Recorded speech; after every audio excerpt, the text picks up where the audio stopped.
be looking. None of them kids be looking at the TV you want. I don't want all of us. And them kids don't like no there arm he is, Coleman, baby. Go.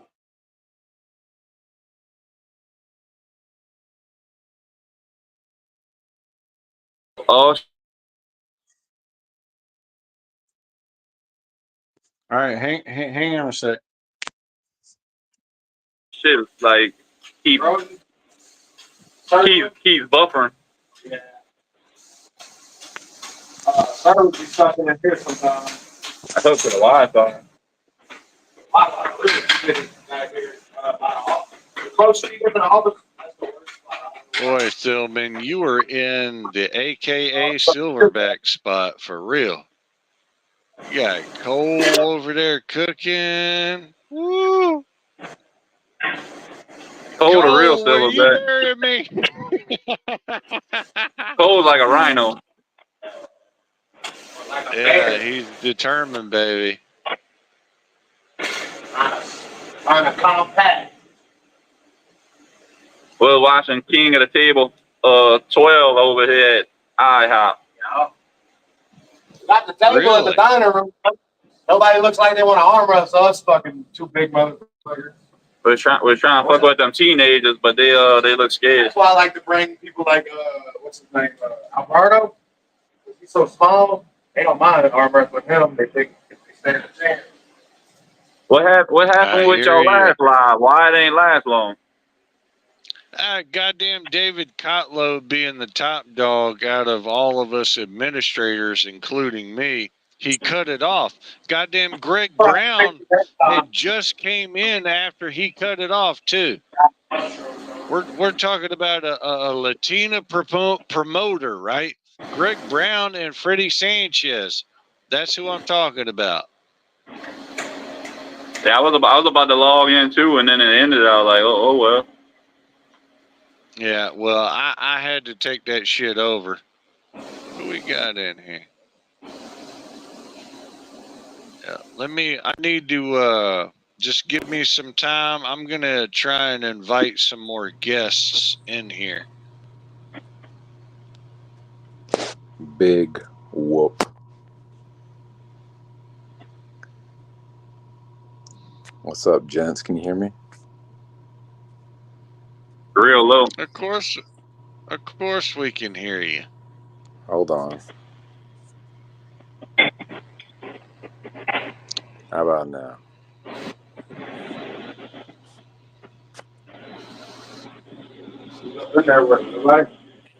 Oh Why yeah. is- Oh no, man. I don't know who's in it. Yo, Thilman, why are you at IHOP? Are you working or are you just hanging out? I'm over here by Cole watching him work. Yeah, you're managing. I'm trying to collect a check while I'm here.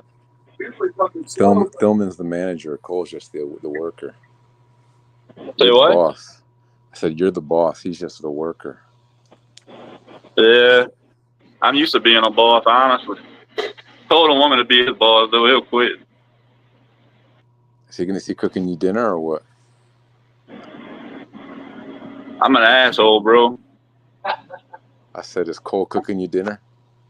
He already cooked it. You ain't see all the pictures? Oh, that was tonight. Is he a good cook? I had all kind of shit. I'm full. I had steak, mashed potatoes. I had a chicken biscuit, protein pancakes, fries, some type of burrito. I'm done. That's why IHOP's going to go out of business, because you're going to eat all the food for free. It's all right. Are you working? What are you doing there? Just hanging out? I'm just visiting Cole, bro. I see you'll have a table there. Why don't y'all do some polling on break? We brought a table, but ain't nobody want to pull. And once I showed up, people started rolling in, so Cole stuck cooking. Who's better on the right arm? Man, Cole bet on both arms. On both arms. Say what? He's better than you on both arms? He got a faster hit, if I'm not on the go, I ain't got a chance. I gotta like really nail that ready go to have a chance. He's good at cuffing and dragging me back before I could get my rise going and my pronation.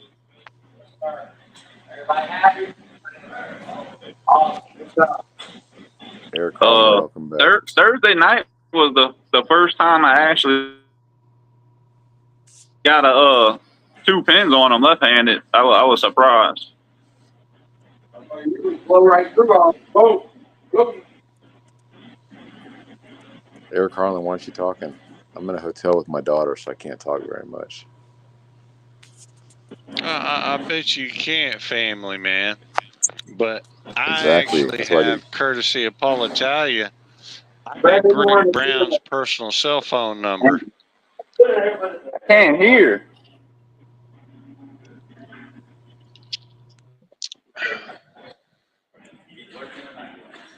Yep, I got Greg Brown's personal cell phone number, so I sent him the link.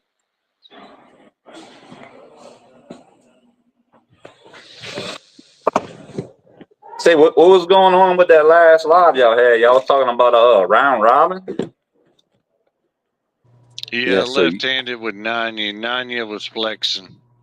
So Nunya said his left arm has been hurt for a long time, but he wants to get some matches in with it. So he wants to pull some of the new guys to get it back in shape for future matches. So he wanted 4 or 5 guys. He probably got that last shot of Vitacell treatment in that left arm. I know that.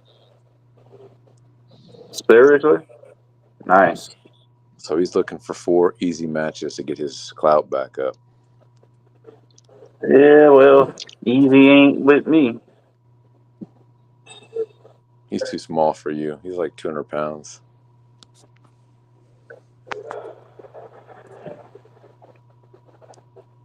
But he said, he'll pull Seth, he'll pull John Perry, he'll pull Ben, all those guys. He thinks he can blast through left-handed. Exactly. Hey, Andrew Yakovich, I knew you'd be pissed off about this. I just want to say that out loud. I knew he was going to be pissed about this because, like, Nanya has been dunking Sir Yak Toast for a minute. Exactly. Look at that shit right there. I will pull Nanya. No shit. So what's Eric, up with seen it coming. Is Pop out or he's in? He's out. He's in. Who, Little Pop? Yeah. So Little Pop he was all in yesterday. Did you guys see what happened today with him? Yeah.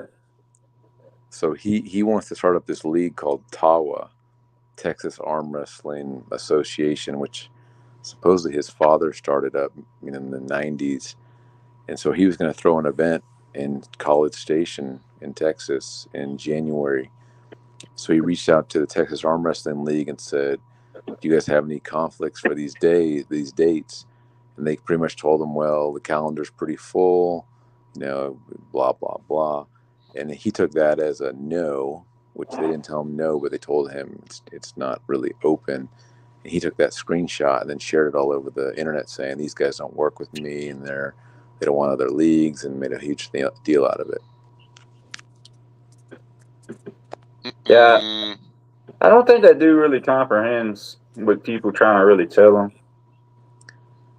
And they didn't tell him no. I read it back. They didn't say no. They just said there's a lot of events going on. But he took that as they don't want any competition. They don't want me in this. And then he blew up and pissed a lot of people off. Sounds like to me Team Pie Pie is getting a little greedy and sassy. I mean, his dad was cool last night. It was just... I don't think him and his dad are like communicating on this type of stuff. So Little Pop just runs his own show and does what he wants, and his dad does something different, but they don't really align on who's doing what. So I don't think his father sees anything he does. Right. I don't know about that. I mean, come on now. These motherfuckers train every fucking morning together. They're family. I doubt that. Hey, I'm gonna get you He a few might more not people just on tell here. him nothing.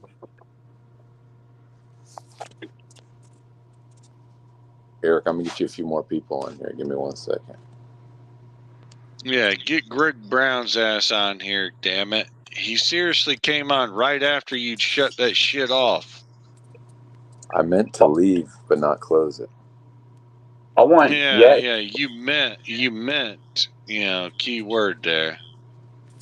I want Yak Hold to on get one out the second. But comments. what actually happened, you know. Give me a second. Let me get them back on here. Who's Ben? That's Ben Leggett. He's watching UFC shit. It's UFC That night. little one. What's Yeah, up, Ninja? Oh that's shit, Cole's best friend. yeah. Oh, Ninja. What's up, Ninja? Hey yo, can you hear me? Yeah, I can. Yeah, we hear you. All right, all right. How's it going, gentlemen? Hey, do some Michael Jackson moves for us there, man. Great. Oh, no. Yeah, here he goes. Here he goes. Watch him now. This motherfucker can dance now. Woo! Yeah. If I had room, So for you guys who don't know Ninja, he's going to be the AWU commentator on the live stream. He Giving was you all the- originally my roommate. I'm kind Almost. of like, yeah. I didn't have So- my money yet. Like, I had some money coming in, and I was like, I don't know when it's gonna be here. So that's how that went down. He ended up using the space. So Ninja, Thilman's the first match of the day, so you got to kick it off right for Thilman. Oh, really? Hell yeah! Good shit, man. Are you gonna win? You gonna rip that dude's arm off? I That's the think plan, right? I'll shock some people by giving Tucker a struggle, but I mean honestly, dude, I got my work cut out for me, bro. What is he? A deep hook, top roll? A lot of side pressure. I'm a top roller, kind of into a press. I do have good side pressure. Nice. That's my weakness. I mean, side I hate to throw my negatives out there, but I hate hooking. But I mean, you could see me pull Dan Mozo Thursday. I mean, I could handle myself in a hook, but I really don't like it. I mean, sometimes you just have to. Sometimes that's where it falls into place, and that's the most advantage you can get. Just depends on how it falls into play, you know? I've tried Right. some top rolls because I know how to top roll, but I've been deep hook my whole life, so there's like almost no sense in it trying to train top roll right now. If you guys didn't know, Ninja has a match too. His first super match ever. Woohoo! You guys know What? who he's pulling? With who? Damon Ransom. No, that would have been a good one. Oh, you're bad for that. You It's are not Damon. bad for that. It's not Damon. You know who it is? What, David A. I know Shell? that Jack. Jack, the only one play around like that. Yeah. Yeah. I expect to Hey, when you did. Hey, Yak, are you impressed with with 5 shows a day? Who wants to smoke some crack? Yak doesn't even have a microphone. He's got to go back to typing. I have myself muted, my bad. Yak, we can't hear you. Yeah, I've been Yes, you can hear me now. There we go. I've been tabletop Oh, pulling yeah, my yeah, whole let's life. smoke So some we'll crack. see how it goes. So Ninja is pulling Dave Shell. If Dave Shell just shows up, I knew it. That was my second guess. I said it. Yeah. I better not lose. I swear Fucking to David God. Shell. Big deal. It'll be fun. I mean, I'm just getting my feet wet. I'm so David ready. Shell is seriously like the Ryan Grondin carbon copy of the worst arm wrestler ever. I've heard bad Swear to news, yeah. God. I've heard some news. But I mean, I to never have pulled in a tournament before. I'm just gonna take whatever they give me, and that's it. And I fully expect to win, but that's only if an injury that I have isn't gonna fuck me over entirely, which is possible. I've got So how something long about you the been? size of a dime right here. Fucking feels like it's torn. But I got an MRI and it's fine, so I don't know. Man, I always feel like that. Same spot. Oh, it hurts. Takes the power right out of your arm too, because it's right where the ligaments are and shit. How long you been pulling? About 27 years. Nice. Big deal. Since I was a child, man, I big just religious. whoop. Any match I Big could get, I fucking took. whoop. 27 years. Get the fuck out of here. I'm 38. Yeah, I've been pulling as far back as I can remember. It's always but- been a hobby of mine. Yeah, Always. but you haven't been pulling. Yeah, I'm competitively. Not 36. competitively. No. Yeah, get the It's a fuck whole out of different here. world. Whole different world. I'm Yeah, ready. Like we've all been arm wrestling on bar tables and Yeah, kitchen yeah. tables our entire lives, but Well, it depends. When you ask the question, like, how long have you been pulling? I mean, if you want to go competition only, I mean, I guess you could say that. I know people that only been pulling like 3 years. They never messed with arm wrestling, and now they're doing it. You know, now they got 3 under their belt. yeah, that's like me. I'm 3 years in. There you go. See, kind of like that. I've been doing it forever. Like people just, it's to the point now where like the town knows me really well. Little towns around here know me, and they'll just bring me people with a camera to arm wrestle. They just bring me these big ass dudes. It's fun. I love the sport. You got any proof of that, Ninja? No. No, I can't prove it. Nope, I can't. Damn. I got a couple videos of people just so happen to be recording the match, but most of those videos, I don't have them. How come so many of y'all arm wrestling don't have no videos of yourself? Well, mine's tabletop, so I mean, if I was going into tournaments, I'd have Motherfucker, more. you better look at my YouTube channel. Dude, I got videos. I'm crazy with a phone, bro. Videos and pictures. I'm nuts. Oh, I gotta video everything. Yeah, but I there's got also a lot like of a videos really myself. key difference between you and me. And when the small dude beats a giant drunk and you're recording, he wants to beat the shit out of you next. Like, I'm telling you, they don't like it. They don't like it at He all. hates when you put the Because they camera think on. I'm like I'm lying to him, like I'm Yeah. trapping him. I'm like, Yeah, no, hustler. I'm good. Yeah. Yeah, Tillman or Tillman. Tillman. Check out my YouTube channel. I No, got don't. 2 It's a bum-ass years channel. of footage, bro, on my YouTube channel. Big I'm gonna deal. check it out. Appreciate I need to get some man, where I can find some footage of Bobby, man. He Bobby hasn't who? pulled. He hasn't pulled in like 10 years. I don't think you'll find anything, Tyler. Bobby I don't know. who? I don't know his last name. I Paveo. don't think Bobby Pavao is even a real How the hell dude. you not know his last name, man? Pavao. Paveo. Well, I mean, I didn't know how to say it. Okay. I told him to join the stream like 16 times. He said he's just going to watch. I don't think he's even going to come to AW. I think he's all talk. Oh, he's definitely not coming. I don't know why people even think he. Yeah, he's like a huge troll. Well, that's why I told him I wasn't responding to none of his messages no more, because I don't need to waste the energy. I don't know. Because of him talking shit it'll mess with my mind, and I don't need it. I don't see anyone named Bobby on the AW5 collection sheet. We got So- Ben, Bruce, and Brian. Hey, so Ninja, I looked at your sheet. You put not on the 98 list. This is AW, not 98.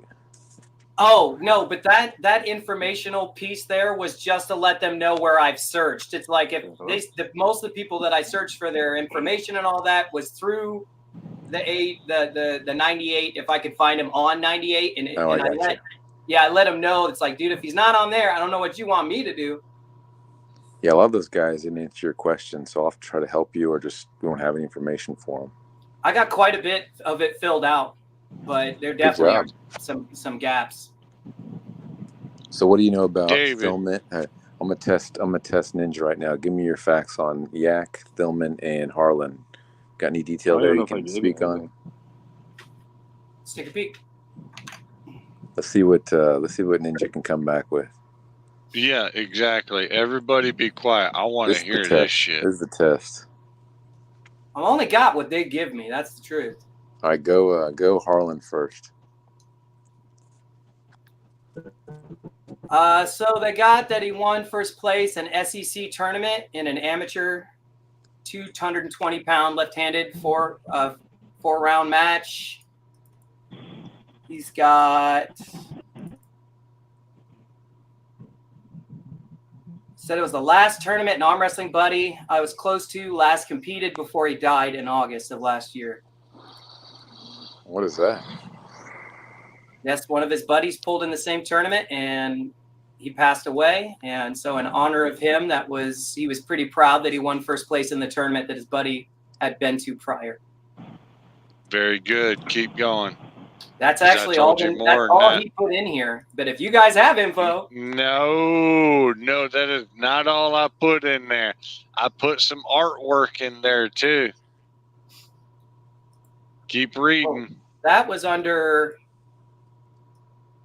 that's the information under Eric Harlan. Nothing about where he's from or how long he's been pulling. Augusta, Georgia. Bro, I says sent you 1 year I sent you polling. 3 different pictures of like artwork I did as a child.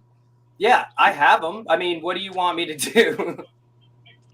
Okay, I mean, I have yeah. them. And yeah, and I mean, if you're during your poll, if you want me to actually mention that you do artwork, I can do that. Yeah, what I is he supposed to mean, do with that? yo, What's he I was supposed to do? just what I was doing right is you asked me questions and I answered them. Yeah, All you answered right there was like not even my whole arm wrestling career, but just a very small sliver of it. Yeah, but You've Eric, got- he doesn't have time to go over your entire fucking you career gave when me he the introduces you. hometown. Well, gave me you the have year to polling. realize, right? David You gave me Kotlow my is paying your this biggest guy to win. be our commentary, Mr. Yak. No, I do realize that, but he's not gonna give your every last detail of your entire arm wrestling career in your introduction. That's just silly. That's not how it works. Shows what events you competed in, your biggest win, years polling, hometown, and some interesting facts about yourself. Which Yeah, it's just enough to Okay. let Ninja. All right. So go Harlan. on to the next one. Harlan, it's just enough to let Ninja. you have learned some- arm wrestling as a kid from watching your dad. He was a bartender. No, you No, got the that must wrong be on the guy. wrong slot. Let me double check the slot. No, that's the wrong slot. God bless him. Fire The this wrong slot. man. You're fired. Fired. What did I give you, Ninja? Did I give you anything? Name Andrew Yakimovich? Andrew. I see you. 3 years He's polling. gay. He likes to No- fart. He no likes to send information fucking on fart your clips. Biggest win. No info Oh, my on what? biggest win. Biggest win for you. Oh, well, my biggest win. Yeah, I guess I could tell you that. I'll text you that sometime. I'll tell you Okay, something. and I've got you've pulled in 2 events for AWU, This will be my and second. you're an OG of AWU, a controversial No, character. he's no. Andrew has only pulled in 1 AWU event, asshole. Yeah, Get it right. I told him that it was this was gonna be my second, so this will be 2. Oh yeah. Oh, so it's okay. Eric Harlan. You Let are, that slide. The mighty Kotlau Sideman. Eric Harlan, what do you Right-hand give? man. Eric Harlan, what do you give Ninja on his grade so far? How's he doing on his grade on this activity? I need to get this all out on a nice, beautiful spreadsheet and off of this ugly ass chart. Saying my biggest win wouldn't mean anything to anyone down there. You know what I mean? Like, there's not really any point. Well, the only point I would say to your biggest win would be your legacy. So if you plan on stopping here, yeah, it don't matter. But if you plan on keep on going and making it to the top, all this matters. Well, you could say in my introduction that I my mean, biggest come win is on, going to come be in 10 on. minutes after I beat Fucking King. Andrew Yakovich. That left arm is, I mean, come on, you're like the Travis Bagent. God damn it. What the fuck you Hey. talking about, bro? Hey, Ninja. Yes. Ninja, do Thilman next. What do you Yeah, want? Thilman? hold up. Tillman? Yak, you ain't pulling a little pop no more, so you gotta pull me. What happened with Little Pop? He never even told me what happened. Man, that motherfucker ain't coming, bro. No, I what have a happened feeling. now? I didn't catch all this. He never told me we backed out. What the fuck? He backed out. What the fuck? The dude said he quit, bro. He quit. He might feel better tomorrow. I don't know. Oh yeah, he didn't. Carry on, Ninja. Don't worry about it. Paul, Yeah, what's the story scared. on that? I don't think that So actually this happened. did it? filming person, what's their first name? Can't be their first name, is it? Yeah, it's my first name. H is silent. It is. It is. What's your last name? Dufresne. God, hard first name, hard last name. You're not even going easy. Looking. Want to arm wrestle? Focus, Ninja. Ninja, focus. You can do this. Come on, man. I'm struggling to find you. Here, I didn't write it in French. I'll look at your name on the thing here so I don't spell it tell- right. I can tell T, not P. Thilman. I don't know how to pronounce your hometown. It's Bayou. Is it Gosh? Yeah. Gosh, LA. 1 year Poland. Doug Lambert was your big match. First AUWU event. Let's see. You're 6'4", 290 pounds. Big boy. And that's it. Unless you have more interesting facts you want to throw at it. No. I God don't- damn, if you're 6'4", Tillman, I don't want none of your ass. He's 290. Yeah, he's out of your weight class for He's a sure. big dude. And no Sure. shit, Sherlock. How about like interesting fact? What inspired you to become an arm wrestler? Like, was it just testing your strength or? The only reason I got into it, they had a dude at work had pulled for like 4 or 5 years, and he was telling everybody he's telling me how they beat all the guys at work. Yeah. So we ended up pulling one day, and I beat him. Then he called me out in a super match, and we trained for a month and a half, and ended up going to. We did the best 3 matches. I beat him twice, and it was over with. So that's what started it, And when was that? Where were you at when you did your super match with him? At his house. At his house. Okay, I get you. I get what you mean. Ninja, I'll message you. I think I told you I was going to message you some more information when I think. Yeah, of it. the more the better, guys. I'll sift through it and I'll carefully piece it together so that it looks really good. And this is just for introductions when you come out for the match, right? So you don't want it too overly. You don't want it too extensive, anyways. I would imagine. No, but if it's extensive, then I can pick out the golden nuggets of it and make you sound as good as possible. Yeah, exactly. Okay. Yeah, Yeah, I'll think about some more stuff, some better shit.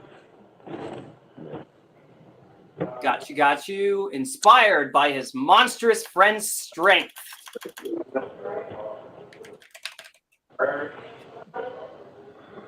And decided to do what he does best. He's the one who gave me the silverback name. Rip arms off. That'll work. Craig Tulia. I'm curious, Ninja. Aren't Yes. you a veteran? Yes. What Yeah. branch again? I was in the Army for about 7 years. Nice. Lots of good arm wrestling matches there. Let me tell you what, people are fit. Oh yeah. Oh yeah. Yeah, I'd go Thank you shop for to your shop. All the service, shops, Ninja. arm wrestle all the biggest dudes in the shops. I did it in school. I do it at the bars. The bigger they are, the better. Because anyone my size usually, like, you know how it goes. Like, if they're not trained or overly strong, you can injure your opponent. How big are you? I'm not big. I'm 5'6", 165 pounds. But yeah, I don't know. It just doesn't seem to matter how big the dude is. But again, these people are tabletop arm wrestlers. They're not trained. They don't know where to put the pressure at in the hand. They don't really know what they're doing. So it's really just me manipulating the shit out of them. Thank you for your service, Ninja. You are most welcome. Shut up, Eric. Why Yeah, the would more you say information, that, guys- you Canadian bastard? You big dick yak, suck my dick. How about that, motherfucker? You aren't even a fucking American. You might as well get your ass out of here. I have administrative powers, and I will kick your ass out of here if I have to. Do you think Every- I don't have? You don't Because think I'm I every have on your joint administrative same powers, level, motherfucker. Yeah, so I You can just will jump right back in. acknowledge your OTC, your original tribal chief. Exactly. Number one, baby. Number worried about it. one. Not worried about Oh, yeah. You better hope I don't make it to Houston, Texas. I'm telling you right now. I hope you do. I think it wouldn't be the same without you. Who's gonna win? Exactly. You Who's want to gonna know win? why? Why? Yeah. Whatever Yeah, that means. Philman. Tribal Tell chief, me the baby. truth, Tillman. Yeah, Tillman. Tell me the truth. You watch WWE, don't you, baby? Yeah, I do. I got Did some you buddies watch that it still growing up as well? Oh yeah, Oh yeah. I've been watching it since I was about 6. Who's your favorite Gotcha. wrestler? Now, At the moment, I like Tillman, I like Drew how old are McIntyre. you, brother? How about throwback favorite? Drew You McIntyre? gotta love Stone Cold Steve Austin, man. Yeah. I was a Sting. Sting was my guy. Sting was awesome. Sting, yes. First wrestler to ever rappel down from the ceiling was Sting. That's the first thing I thought about when you said him. Yep. He's the first to do Was it. it? Because, like, I mean, was it Shawn Michaels did it at WrestleMania 12 against Bret Hart? I bet you Sting was doing it long before that, man. He would always turn out the lights, rappel from the center. I mean, he was the first to try it, and other people started doing it. Yeah. When he started doing the crow thing. But I've met if Jake I the remember correctly, That's giving me that.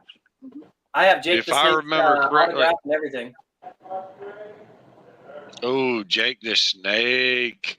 That's a Georgia boy right there. Jake was awesome, dude. Jake was so entertaining, man. He tortured people with that snake. Man, did he torture people. Oh, yeah. He had the greatest gimmick of all time. I mean, for real. Yeah. He brought a snake out, and in the wrestling match, it was supposed to bite Randy Savage. And Savage said, locked "You gotta on. let that bite you first before it bites me." Yeah, that was a very Was it that the last iconic time? thing there. They had locked on him or something. Yeah. That Cobra was fixed though beforehand because, like, if a real Cobra bit Randy Savage, Oh, he was his done. ass had been dead. Yeah, And he'd have been snake dead. bites don't really hurt all that bad. They're so damn fast that by the time you know you're bit, it's something else. I've been bit Yeah. by quite a few snakes. It's not that bad. It's really just Yeah. so damn fast you don't really feel it. I take your word for it. Yeah. Yeah, it's real quick. Especially if they're like, you know, a but gardener or something technically, like that. cats are faster. Cats Oh, are that- faster. They say that cats are probably the most broken predator on the planet. One of Oh, the yeah. most You overly powerful. You better believe completely it. I've broken. seen the house footage. cat- the house cat's vicious. Oh yeah, yep. Like I mean, even just in think about slow it. Go ahead, fight motion. a house cat. Go ahead, take a house cat on in a fight. Dude, that thing go fuck you up. Oh yeah, them things are possessed, dude. It go fuck you up. Oh yeah. Straight up, easy. So I can't remember if I asked you before, Tillman, but what is your age again?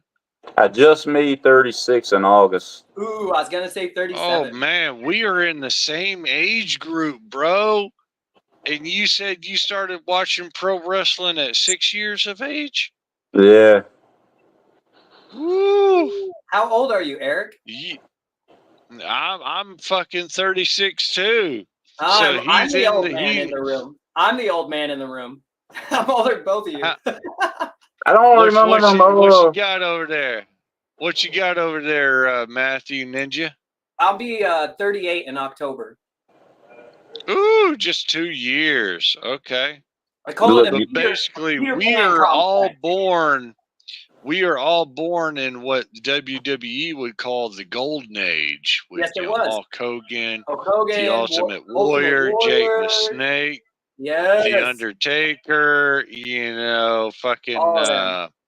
Hercules, Mr. Bam Bam Perfect, Bigelow. fucking Mr. Perfect. The Oh scissor my guy, God! what is- Before what's his Bret name? Hart, yeah, The dude and with the then big Bret spear. Hart, Bu- oh Barber? yeah, Something Bup the Barber? Something the Barber. Brutus the Barber Beefcake. Yeah. Hell yeah. I was a big Rey Mysterio guy too, but that was just because he was small like me. Oh yeah, that's a WCW guy originally right there. Yeah. I love Yeah, WCW. I Raymond. thought that was the best it was ever going to be was WCW time frame. Oh, I'm telling you right now, like I want to say when Goldberg came onto the scene, right roundabout. That was my Exactly. second favorite of all time. When Goldberg came out, that was my five. Yep. Late 97 to I want to say to like 99 for my experience, right? My family and we even knew people who were like recording this shit on fucking tape, man. It was fucking OG style. We're talking about Halloween Havoc with fucking Goldberg versus DDP. No. My dad knew an OG family, right, that we knew of, and we seriously went to their house to watch that Halloween Havoc shit with DDP versus Goldberg back in fucking, was it 98 or 97? I don't know. And I'm telling you, man, god damn, man, those were the days. Goldberg had then such you a had great the finishing move. The jackhammer was amazing. Like, not everyone's got a good finishing move, but the jackhammer was sick.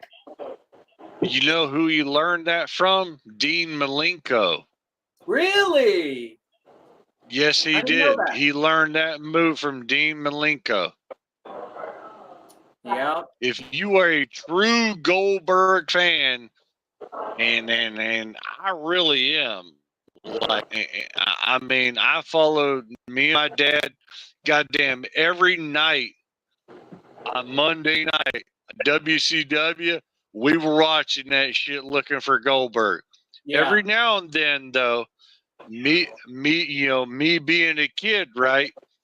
My dad would switch over a little bit to the WWF, during that time period, during the Attitude period or whatever. But I mean, it was so broken after, or at least for my family. It was so broken because when Bret Hart got screwed over and whatever, because I'm telling you, like before Goldberg, Bret Hart was the man. Oh man, Vince McMahon hated that guy so bad. They did not get along. Vince and Bret were always at it. I mean, that may have been later on in their relationship, but I'm telling you, as far as I know, Bret Hart and Vince McMahon had a good relationship there, especially was it 92 and thereon, because that's when the testosterone treatments and that drug trial came about. That's why Shawn Michaels even got his shot. We'll figure it out. Back in WrestleMania 12 and beat Bret Hart. And then Bret Hart, he actually had a television series or a movie show going on during that time period, along with some knee surgeries or knee repairments. We started getting busy. And then that's why you see, the first comeback of Bret Hart was at that Survivor Series against Stone Cold Steve Austin. Right. I was never a huge Stone Cold fan, but he was too hillbilly. Stone Cold was too redneck for me to relate to him. I couldn't seem to relate to the guy. Oh, yeah? Yeah, he just was a little too hick, a little too country. That's he why was Sting was playing so that refreshing. character like a motherfucker, though. And honestly, I mean, it Yeah. sold. Like, I mean, Stone Cold is seriously, at least on the merchandise side wise, as far as I know, right? Yeah. Correct me if I'm wrong in the chats or anything, but Stone Cold is way more popular than Hulk Hogan, Goldberg, fucking The Rock, Yeah, he was. all of them. In the end, You know, all of with his legacy in place, he really was. He had done it for so Oh, long. yeah. Like some of these other guys stopped. You know what I mean? But I would say in peak wrestling, at like the top, I would give it to Hulk Hogan. When he was at his absolute, I mean, that guy Hulkamania was nuts. Oh yeah, like even when he even turned heel, like motherfuckers were like burning Hulk Hogan dolls and shit when he went to the NWO in '96. Yeah. Yeah, when he, you remember that? It was July. It was on Bash at the Beach. Yeah. And it was that surprise guy at WCW, baby. And then he laid that leg drop on Macho Man. And they were fucking throwing trash at his ass during the interview with Mean Gene Okerlund, the OG of like interviewing motherfuckers. Yeah, Hogan's stock went plummeting down when he did the NWO. Plummeting. But I will say it got so much hotter. NWO Wolfpack time frame was a great time for wrestling. That was just a wonderful era. I love the NWO. The New World Order was awesome. Oh yeah, when Sting and Kevin Nash even Scott Hall jumped ship. Yeah. Orderly, arriba la raza. Conan. Yes, sir. I remember that shit like every fucking Monday Nitro. Yep. Is that Matthew? Is that fucking? Is that Frazier? Yeah, that's me. What's up, man? What up? Oh my God. Oh my God, we got Matthew Frazier in here. Hey, I thought I had a pretty good impersonation, but it. All right, motherfucking cup. God damn it! That's pretty good. Right? It's close. What's up, Harlan? What's up, man? Yo.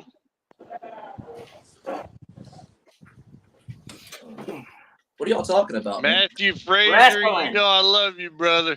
What's up, brother? Talking about the old school wrestling and what we loved about it. Old school, I don't know shit about that. The last time I paid attention to that, I was like 7, and it was like Bam Bam Bigelow, Andre the Giant, and like Hacksaw Jim Duggan and shit like that. Fuck yeah, man! Yeah, that's what that's golden era right there. Back when it was WWF. WWF, WCW, WWE. We're going over all the good shit. Who was your favorite wrestler from Throwback? Man, I like Bam Bam Bigelow and Hacksaw Jim Duggan. I probably like Hacksaw Jim Duggan more than all of them. He was so much fun. He was the shit, man. He was awesome. Talk about someone with a few screws. Yeah, Bam Bam Bigelow. Yeah, Bam Bam Bigelow. I mean, if y'all ever seen his documentary, that motherfucker, right when he got into WWF, right, in the late 80s, like a lot of dudes did not like him, and they actually stunted probably, when it goes back into the locker room and everything. If y'all ever seen Bam Bam Bigelow's documentary on the WWE shit now, I mean, there's a lot of info coming out there because, like, Bam Bam Bigelow was a serious motherfucking athlete, and he was big, bro. He was over 300 pounds, Yeah, he was and big. he could work with anybody. Yeah, he was big. And anytime you got a big dude like that, and you look at him, they're like, oh, he's just a big dude. He's kind of funny built, but then he moves like he's athletic. It's That's a it's scary. kind of like sumo wrestlers. It's a lot like sumo. Exactly. In sumo, they look bad, but dude, they will fuck you up. They are some strong, fast-moving motherfuckers. And a lot of people, some people are genetically kind of gifted with different types of ways to carry their muscle just naturally. A good example of someone who can move around and is way overweight, Jack Black. You ever watch that dude run around? You would think he was that fat. Jack be moving like a spring. He just got that muscle like that. Yeah, that's scary. You gotta get a huge motherfucker with fast twitch, and he's athletic. Yeah, it's a problem. You don't want to run it. You don't want to fucking cross Butterbean the wrong way in the bar. You know what I'm saying? Right. Oh, Butterbean. So I know a guy. He just got done telling me the story for the 50th fucking time. I've done this story for a long time. He bumped into Ric Flair. He literally bumped into him at a club. I can't remember if he was in Baltimore or DC, something like that, man. Sorry, they got a plane going overhead. But he was at the club with my brother. I know them both really well.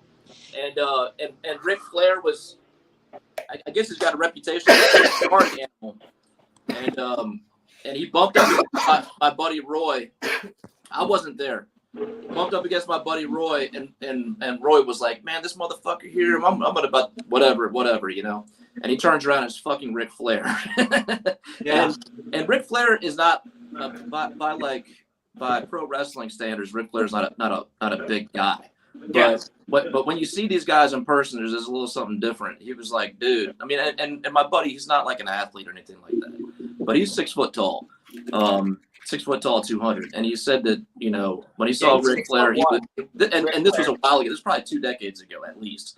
And he was like, when he saw Ric Flair, he was like, holy shit, that's Ric Flair for what? And also he was like, damn, he's like bigger than I thought. Yeah. You know what I mean? Right. All that shit. Yeah. So kind of like meeting that's what I thought about Sarah Backman.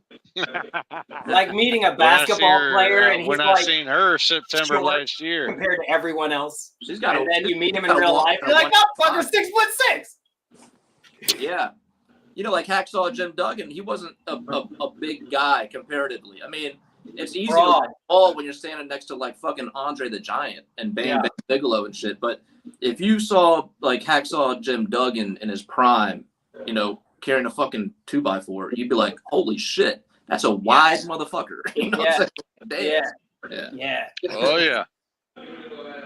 Broad we already chested. know that the steroids and all that was going through them during that golden period. Yeah, all of them. Even the Ultimate Warrior.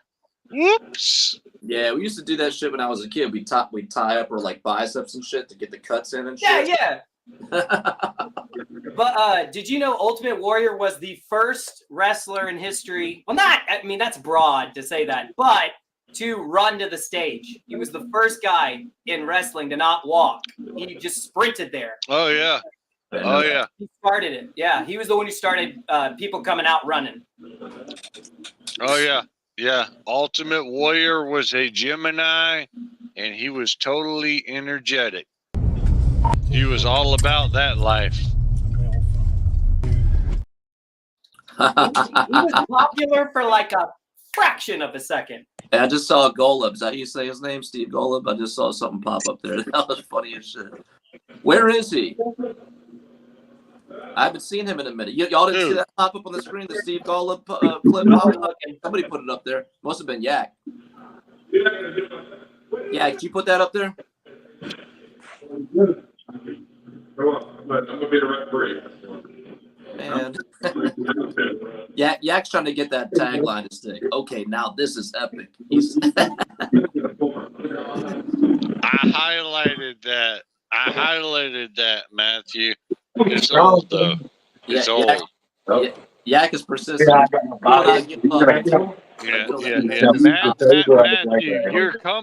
Matthew, you're coming November 2nd, right, brother?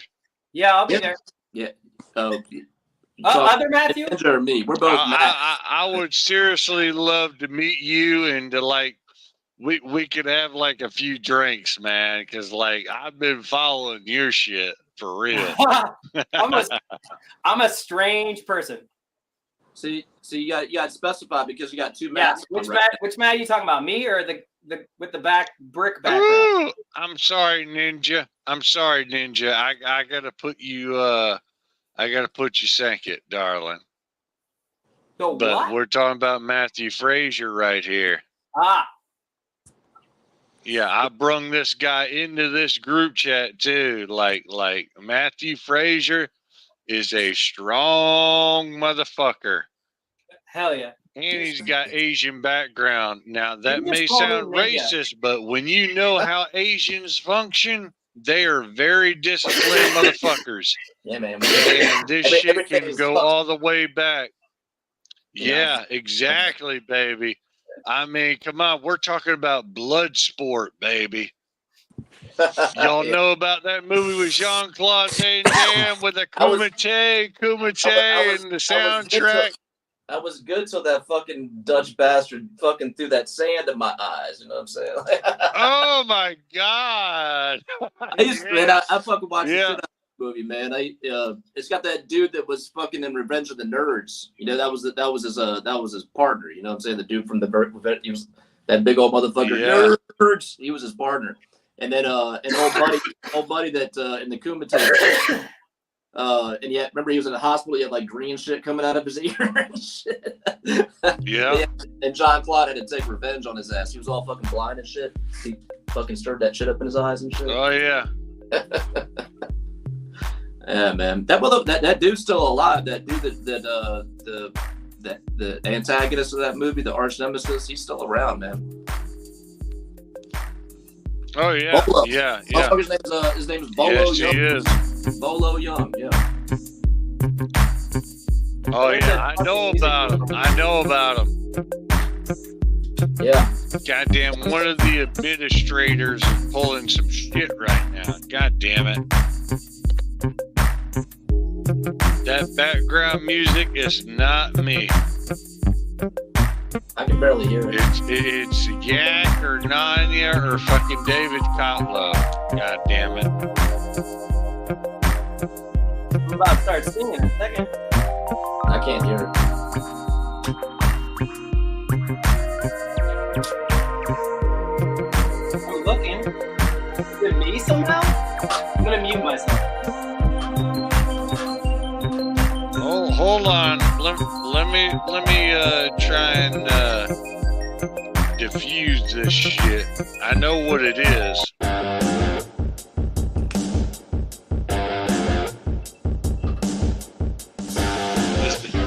God damn it.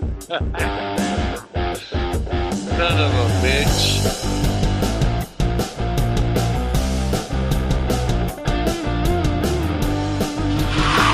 Hey man, chill the fuck out, man.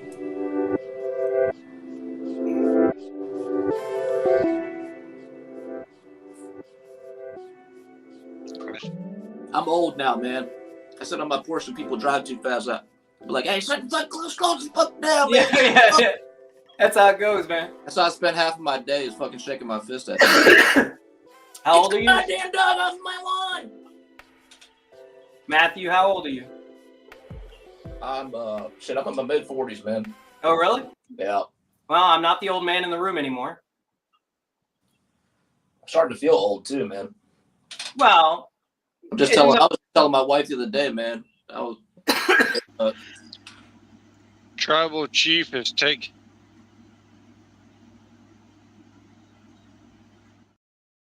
Get back in shape, you know. yeah. Damn it.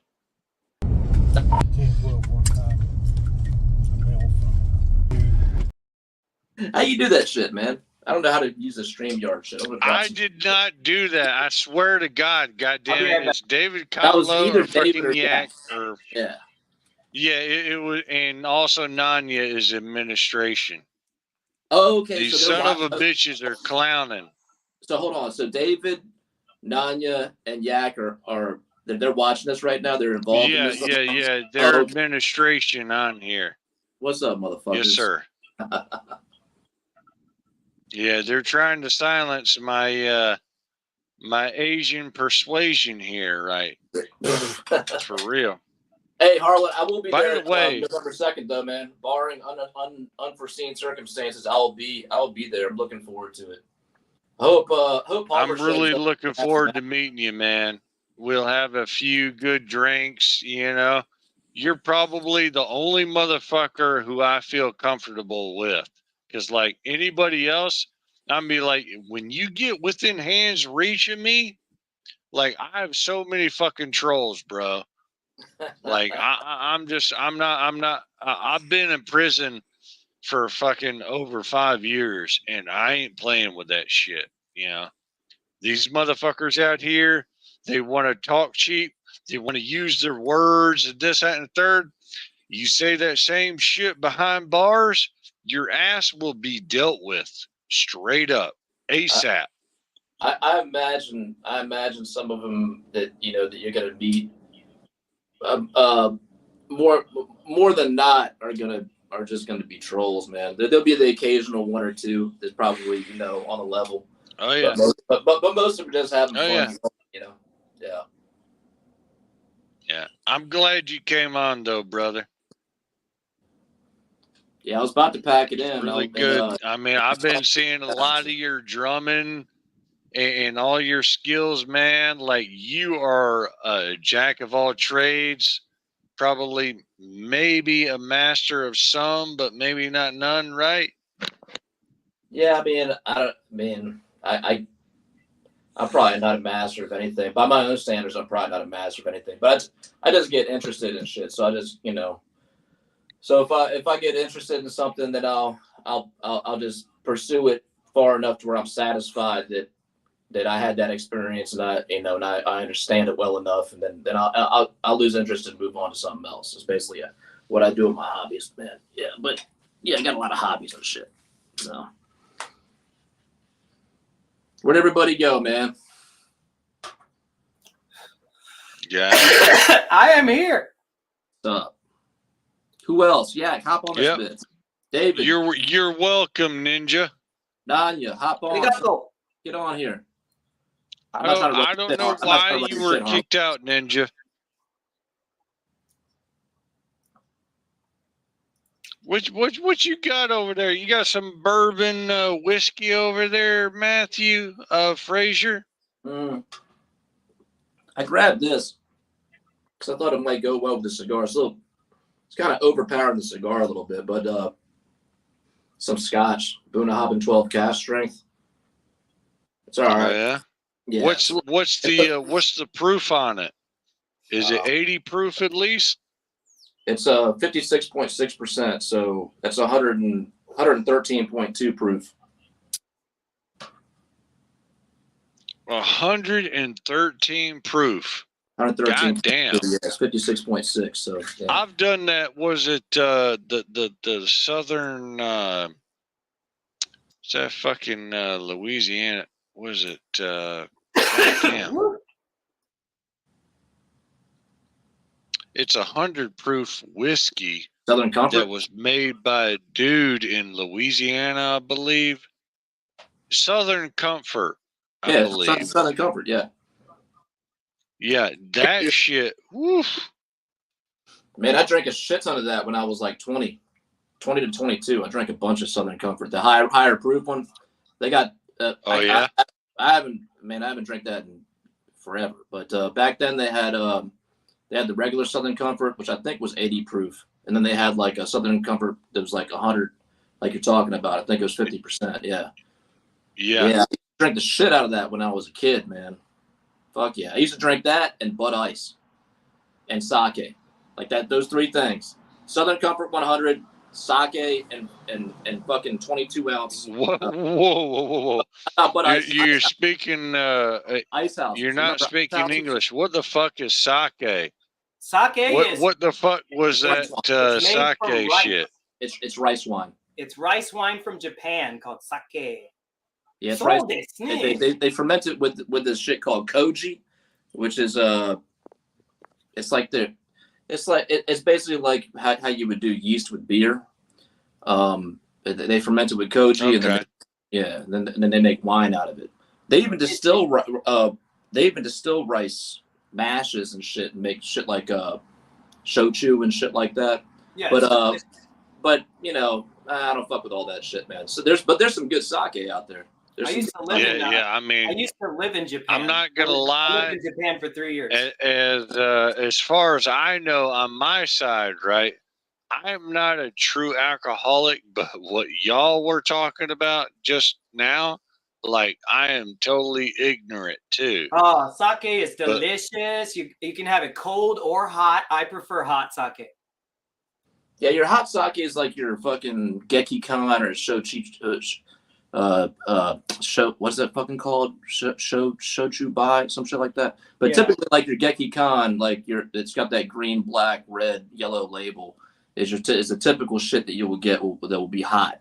They even have machines. They even have machines in sake bars and like and sushi restaurants and ramen bars where they got a big fucking thing of fucking Gekikan, and it'll go through shit like that. Right. So, and that, I mean, that's good. There was a Tom Cruise movie, right, where he was in like a kind of like a Revolutionary War movie, right? Last Samurai. Or something? Sake, was that what he was asking for when he was trying to be detoxed? Oh shit, I don't know. You don't know what I'm talking about? No. I know he was in a movie that was like fucking, you know, that was around like it was in like the Meiji era or whatever when Japan was being industrialized and westernized. Yeah, that was called Last Samurai. yes. Yeah. They Was kind of it made that same movie?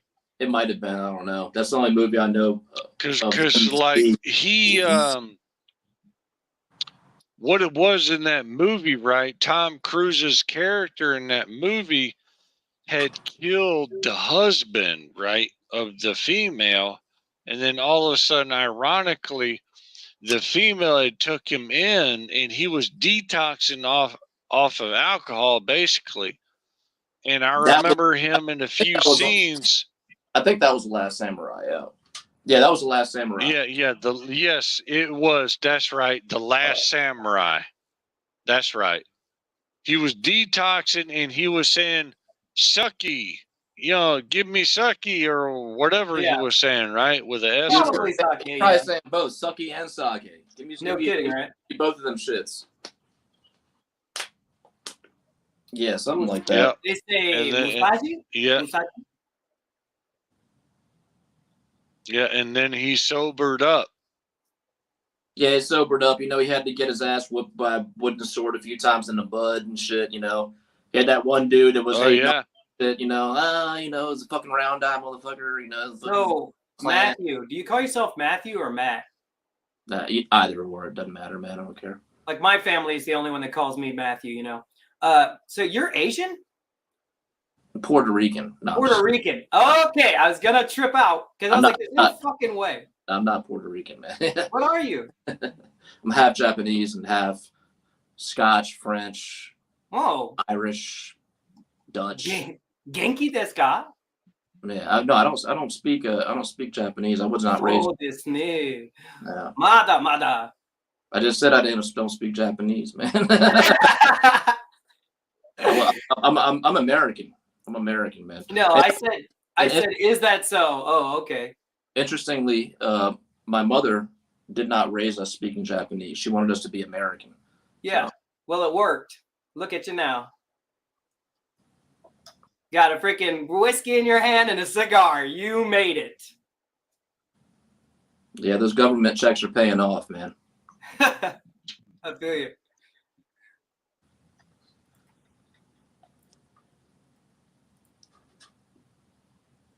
Is that you, Harlan?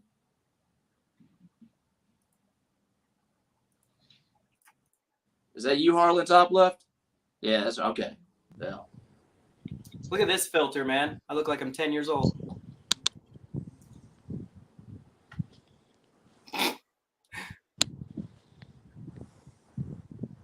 like messing with these filters. They're fun.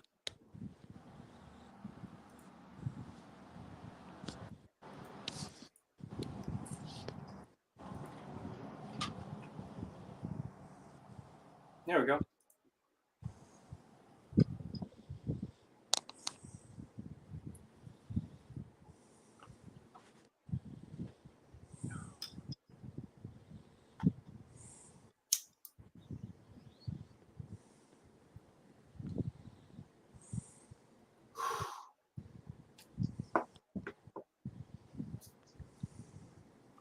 Who's in here?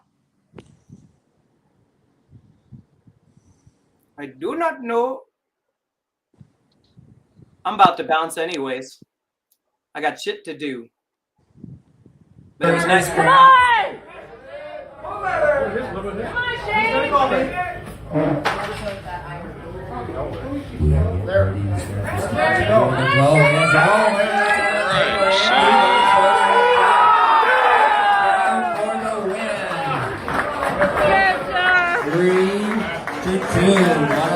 What a battle. Congratulations, Andrew Yakovlevich. Sorry. Shoulder press. Oh my God. Who was I that? hope he does that shit to me.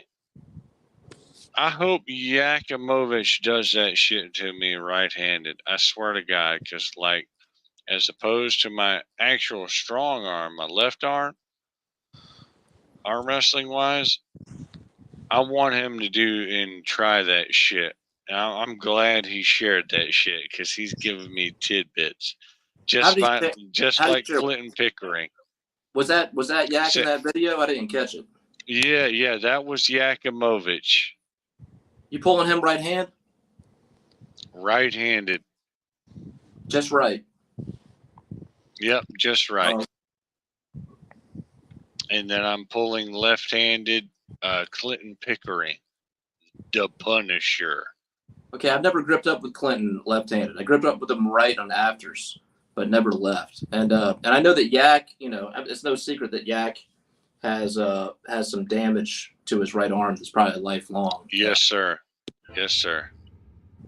But Yeah. I mean, a press might be his best route because I mean, if you take his wrist and his hand out of it and just goes straight down, then then whatever injury he has, maybe he can, it might be his strongest lane, avoiding that injury. I know. I can probably gauge, and ironically, right? I only have 2 matches, left and right-handed, with those 2 gentlemen, right? You good? Hmm? Yeah. I know what No, it's I'm like listening to to you. drink too, so I'm listening to you, man. But with I really feel like I'm an underdog, more so than Clinton Pickering, but with Andrew Yakovich pulling right, because I follow everything on YouTube, etc. Right? Okay. Big Brother is always watching, Okay, so you're doing a bunch of and research. it would be ironic to me if I was to only win right-handed as opposed to Clinton Pickering. It would be very ironic. And, a win's a win, but like, goddamn. What's your strong hand? Because left-handed. Oh, okay. Left-handed. Okay. Yep. I've found out through, and probably I should have picked this up after my first tournament in September, right? But, talking about last year, but it didn't really click for me, mentally or whatever. And it should have, because, I mean, I only won 1 medal, right? I only won 1 medal right arm. And it was with Paul Italia, and me and him were the only 2 in that fucking class at the FAL Spring Hill SmackDown that was fully recorded. You can go back on the FAA channel, watch the whole motherfucking thing if you care to. I didn't know you pulled Italia. I pulled Italia right and left multiple times. Hmm. Yes, sir. How'd that go? I almost came close to beating him on the right, but more close to beating him than Ryan Grondin did. Come on, Shane.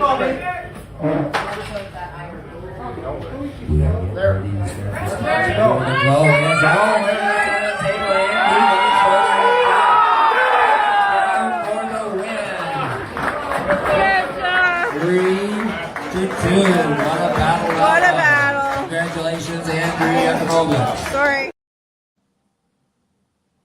Was that Yeah, Yak? I Andrew. can't see what the fuck. That is Yak. That is Yak because he is administrative power here, Yak, along with me. Hop on the chat or something, motherfucker.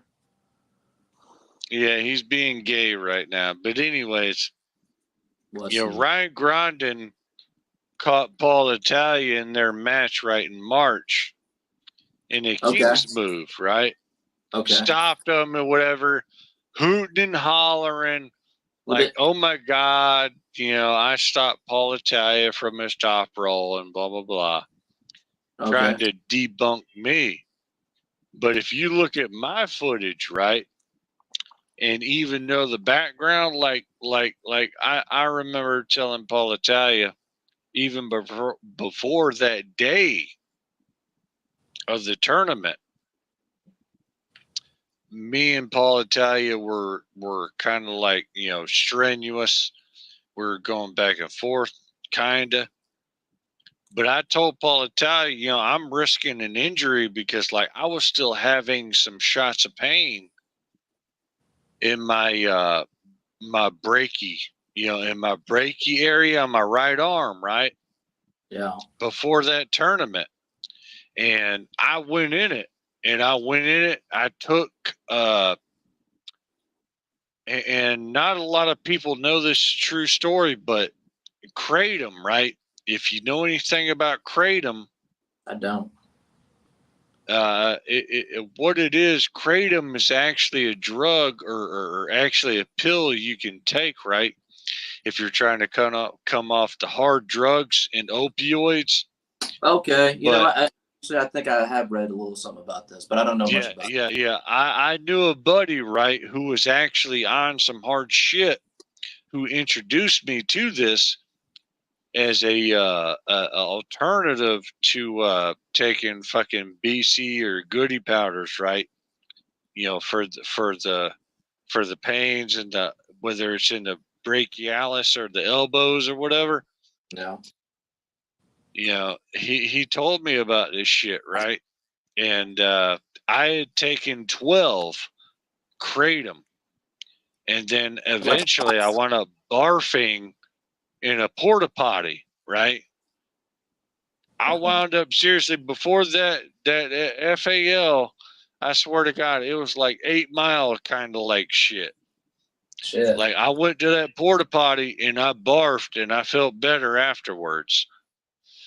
You know, because I took some kratom. You know, I took 12 of them just to numb my ass out. But Was it for some reason, was this before you pulled or? this was before I pulled at all. Okay. Yep. It's before I pulled. And, you know, I did pretty well. But, you know, ultimately, the point is I got third place bronze on the left. And then I got second place, you know, on the left.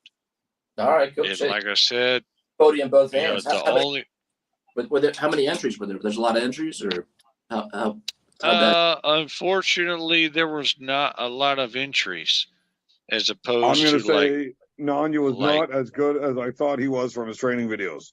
Because I think you're both pieces of giant shit. You're both terrible fucking arm wrestlers.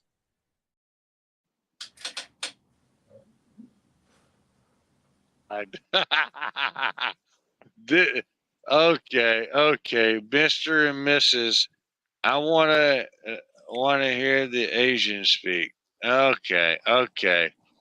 Nanya is like cracking in here for the Asian persuasion.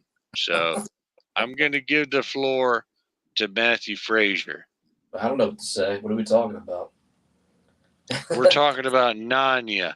Nanya, that fucking queen ass bitch who's been so fucking spoiled, not only by AWU, but also Politalia. Talk about the government giving hurricanes steroids. Yeah, okay, Nanya. Nanya is on some shit right now. I can't I read mean, it. look at. You know what? Wait, I gotta pull up the chat. I can read this shit too if I pull up chat, right? Hold up. Yeah, I highlighted it. Yeah, right there. Talk about the government giving hurricane steroids. Okay. And then he says right here, I want to hear the Asians speak. Get old. Sagariado. I don't know what to talk about, man. I would like to talk about matches. I just don't know a whole lot about what's going on right now. I mean, when I hop in the chat, it's usually just a fucking, just circus shit show. I Yeah, get it. I get it. It's just a gig and shit, to have fun and gig. But I don't know, dude. I don't know where the fuck we're at now, man. I have no idea. I don't even know if Palmer's gonna show up. That's the only match that really. I mean, William Palmer. I don't know if you've been following that, but Cole Raban right here just recently smashed him. Yeah, I know about that. And William Palmer is seemingly he is on retirement. Yeah, he said that before. That was just a few weeks ago. You never know with him though. He might. He's Palmer is expert troll level. Expert. He's fucking hilarious. So you never know. He might. You never know if he's really just like having a fucking depressive episode, or if he's fucking around, or if it's somewhere in between. He might show up. You never know. He might show up. I hope he does. I hope he shows up. It'll be fun to have him there, because I want to pull him if he can fucking if he can be under 300 pounds, then I'd like to pull him. He's definitely under 300 pounds. I can tell you that, as far as I know. I say that sarcastically. He's supposed to hit 225 for his matches or something like that. I have to fucking go back and look it up, but I mean, he might hit it. He might hit it. I hope he does. I hope we get a chance to pull. Yeah. I know I'm not training. I haven't trained since fucking March, man. I've hit a couple practices, and I haven't trained No, I've been busy as shit, man. Collecting government checks is it keeps you occupied as fuck, man. You got to go to the post office. I bet. That's free money right there. I'm down to the bank getting cash. It takes up all my time, man. Fucking from sun up to sundown. So no, I haven't been training. I haven't trained at all since March. I just hit a couple maxes to see where I'm at. Like I've done a couple micro movements to see where certain angles are at. And I've hit probably. You're a little bit full of shit though, because I've been following you on them gym shit, right? Yeah, on your Facebook page where you're doing the fucking bicep lifts and shit. Yeah, dude, that was March, man. Time flies, dude. Really? Yeah, man, you're getting old, man. Time flies. You think something happened last week? It was fucking 3 years ago, straight up. So no, I haven't fucking. Okay. I haven't even stepped foot in that gym since March. So, I mean, and I haven't done anything at home except just test where I'm at with certain lifts, just to see where I'm at. And I've hit a couple practices. Okay. I hit probably about one practice a month on average. That's it. So my arm is still strong. I mean, every time I test it, it's still strong. I don't know about my hand and my wrist though. It's kind of falling off. But that doesn't matter with the Palmer match, because he decided that it was okay to, that he was so confident that we could start in the hook, in the strap. So I don't give a shit about that. But at some point, I'll probably start training again. When the government checks run out, I'll start training again.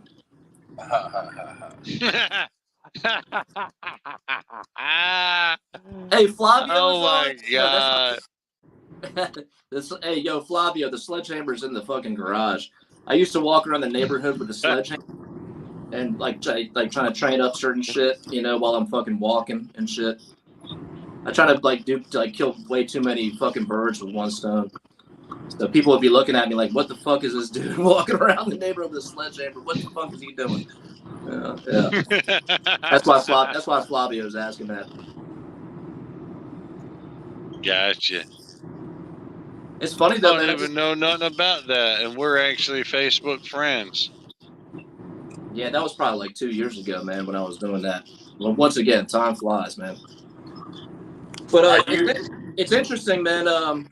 You know, I usually walk around somewhere between 170 and 178, probably is where I usually walk around.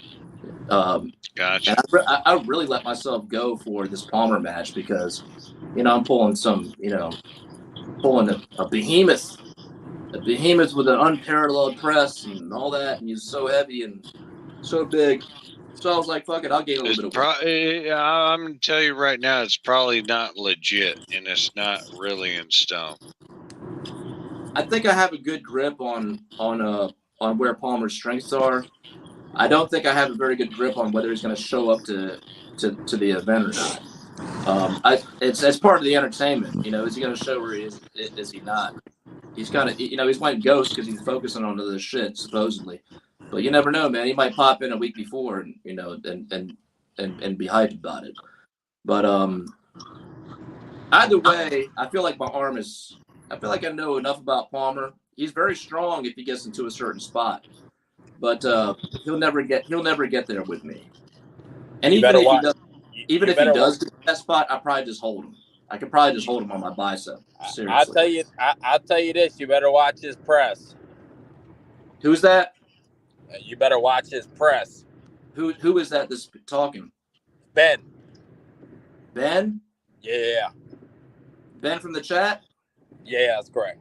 Oh, hey, what's up, Ben? Yeah, I would say this from the footage between William Palmer and Cole Raban, right? Yeah. I never knew that he was a presser until that match. But you're talking about a big ass motherfucking dude. We're talking about, you know, super heavyweight, you know, kind of like class. And I'm telling you right now, you know, he came all the way back from being 0-2. William Palmer came back from being down 0-2. Yeah. And he, outside the strap, got Cole Raban. Now, there is I don't know if this is true or not in your territory or whatever, but in my North Georgia territory with Baton Rouge and Cody Wood, right? If you lose outside the strap, you suck. You know, I mean, that's just what they got going on, right? Philosophy-wise. So, I mean, Cole, you know, fucking William Palmer came back from being down 0-2, right? You know, just doing that flop wrist press, and far as I knew about, which is a very small amount, William Palmer was a top roller, and he has beaten, yes sir, cheers to you, Matthew.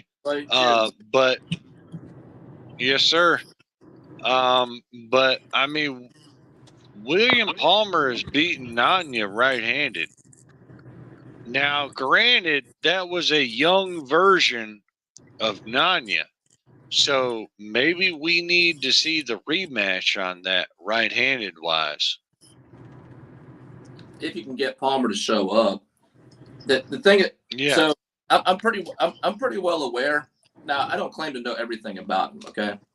But I'm pretty well aware of, I mean, I saw him in a practice not long ago, and I saw him pull Iskander Mustafayev, the junior world champ, junior WAF world champ. So I've got a pretty good idea of where his strengths are. Now, he could have been sandbagging and trying to show me one thing, and he's going to do another. That's always a possibility. But from what I gathered, because it was a practice pull. No, he was pulling Iskander from Monday. He was pulling his gander for money. But Ooh. I think I think I've got a pretty good bearing on where he is. I age and experience make me hesitate to be overconfident about knowing too much. But from what I think I know, and by the terms that he insisted on setting, I don't think he has really a way around me. I don't think he does. I honestly think that I could hold his press. I think he could hold his press on my bicep. First of all, like even if I let him into his press on his strong side, which he's very good at, I think I could probably just hold him there. But you know, after I flash him a couple times, maybe I'll let him. Maybe I'll go there and see if I can. But if I don't want him to get there, he'll never ever get there. I'm way too fast, and my center is way too strong, especially if you decided it was a good idea to set the terms of the match and contract that you would start in a hook and in the strap with me. I didn't ask for those things. He volunteered them because he was so confident. I woke up in chat and I saw them. I said, this has got to be a joke. And no, it wasn't. I thought, so I said, okay, fine. You want to start in the hook and in the strap? Okay. It's your funeral, man.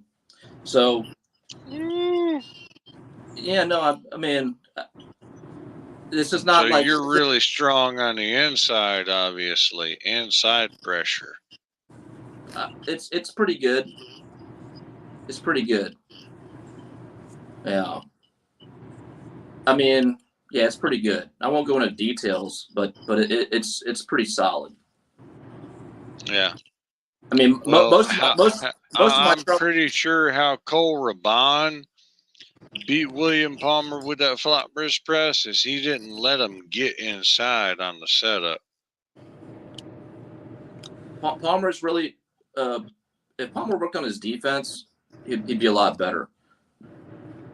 I think this is pretty well known, especially if you frequent chat. It's pretty well known that the firsthand experience is that Palmer is exceptionally strong. I don't know about exceptionally strong for like a solid amateur at his weight class. He's strong at his weight class as a solid amateur if he gets on his strong side. That is, if he gets here, gives up his wrist and gets here, then you might be in trouble if you don't have good. If you're not good, you might get in trouble. But if he gets out of his shoulder a little bit, he's got major problems there, major problems. And if he starts inside with me in the strap, he's going to be out of his shoulder before he can blink. He's going to be out of his shoulder. Yeah, I mean, that's going to be your mission right there. It's going to happen no matter what. It's going to happen. I'm going to hit him out of the shoulder no matter what. So, so if he throws up, you have the advantage. You have the advantage in the setup too. Like even like if you want to get in some tight ass rules, IFA wise, right? You have the shorter lever, so if you know how to set up in that way, right? You already know what I'm talking about. Yeah, there's a lot of. There's the pad has got a certain square area, and if you're nifty, you can work out where to set up on that depending on your opponent. So, yeah, I know what I would do in several scenarios there and how I would set up. He'll never get in the strong side unless I let him get there. Is the bottom line, and I'm not saying that I would do that in a real match. If I wouldn't be as confident as I'm talking now if we were starting straight, and all that. But first round. Before I was first round, you want to see where you stand, right? No, but after that first round or that ready go, when it goes to the strap, you already know where it's going to. No, let's rewind a second. I was saying that I wouldn't be speaking so confident as I am now if we were actually starting like this outside of the strap. When I woke up and I fucking wiped the boogers out of my eyes and got into chat, he was already saying that he would smash me starting in a hook, wrist to wrist, strapped. That's where I ended the conversation. I was like, "You're out of your mind." Ooh. And he was like, "Nah, you're a midget. No, you're small." And I was like, "You just don't know, dog." So that's how we're going to be starting. It's not about getting the strap. We're starting in the strap like this. So that's why I'm supremely confident that, you know. I mean, there's actually, even with Bob Brown, you know, if you follow him, or the OG arm wrestlers, if you have a shorter lever arm wise, right, you do not want to go, generally, you do not want to go into a hook with somebody who has a shorter lever than you do. You want to stay outside and go over the top.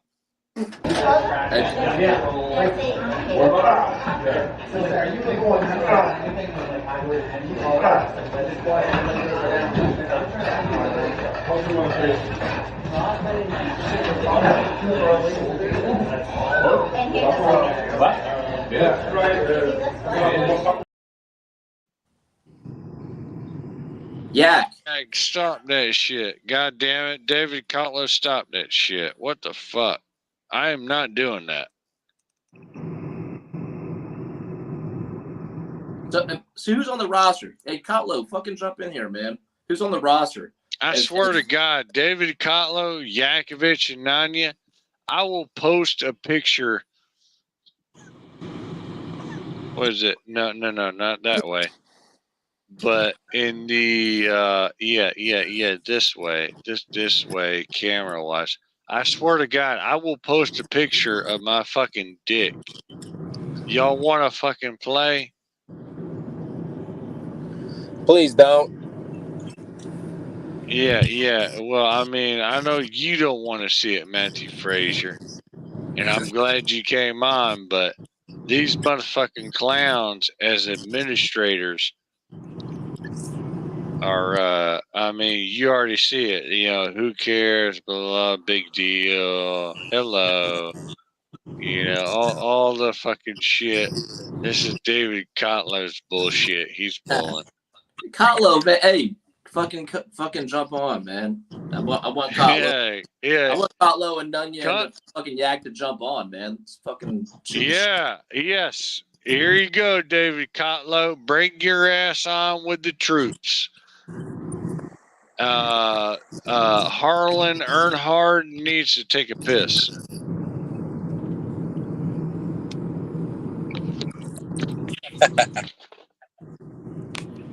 Hey Ben, how long you been pulling, man?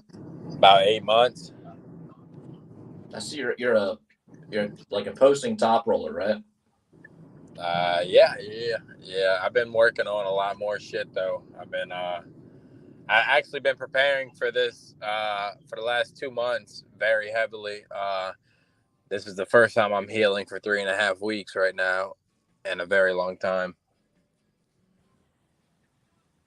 You still got the arm wrestling pains? Like the newbie pains? Oh, fuck no. I took 6 months off when I first started to let all my tendons heal. And now I'm back at it again for the. So you're saying you got 8 months total, not 8 months like chronologically, but like 8 months total, like actual pulling? Like actively pulling, yeah. I mean, if you want to get technical, I've probably been pulling for like a year and 2 months. Okay. But I took 6 months off, so I haven't been actively pulling. Okay, I got you. I stopped for 6 months. I completely didn't touch anything. Stopped. Didn't even think about like arm wrestling again. I was kind of busy with life. And then I got back into it like 2.5 months ago and been going heavy at it. And all my tendons healed back up. And I've been able to do a lot more than I thought I could accomplish. I went to Mississippi State, I think last month, and came in first place at 190 on my left, amateur. Yeah. And now, They had an amateur class at 190. huh? They had an amateur class at 190. Yeah, Or you weighed 190. It was either 190 or 210 you had to be at. Okay. So I cut from 201 to 190 in 8 days. Okay. Felt like shit, dude. But water cut. You must have water cut, right? Yeah, I did a little bit of eggs and water. That's about it. So you have any clearly defined goals yet, or you just like wrapped up in the whole arm wrestling thing? Like I want to get better, and just like the whole like whirlwind of a new thing, basically. I know you've been in it for a while, but you know. I mean, no, I got some pretty. I don't know what everybody else's goals are, but I plan on being on a lot. Man, it's kind of crazy to say this. I mean, because, you know, everybody's goals may be way out of tack, and I'm not sure what route I'm going to go down right now with things. And I'm just, I mean, in 7 years, and I'm talking about a 5 to 7 year goal, I plan on trying to be around East versus West. Okay. But that's 7 years, dude. I mean, that's a long time, you know. I'll be almost 32 years old. Yeah.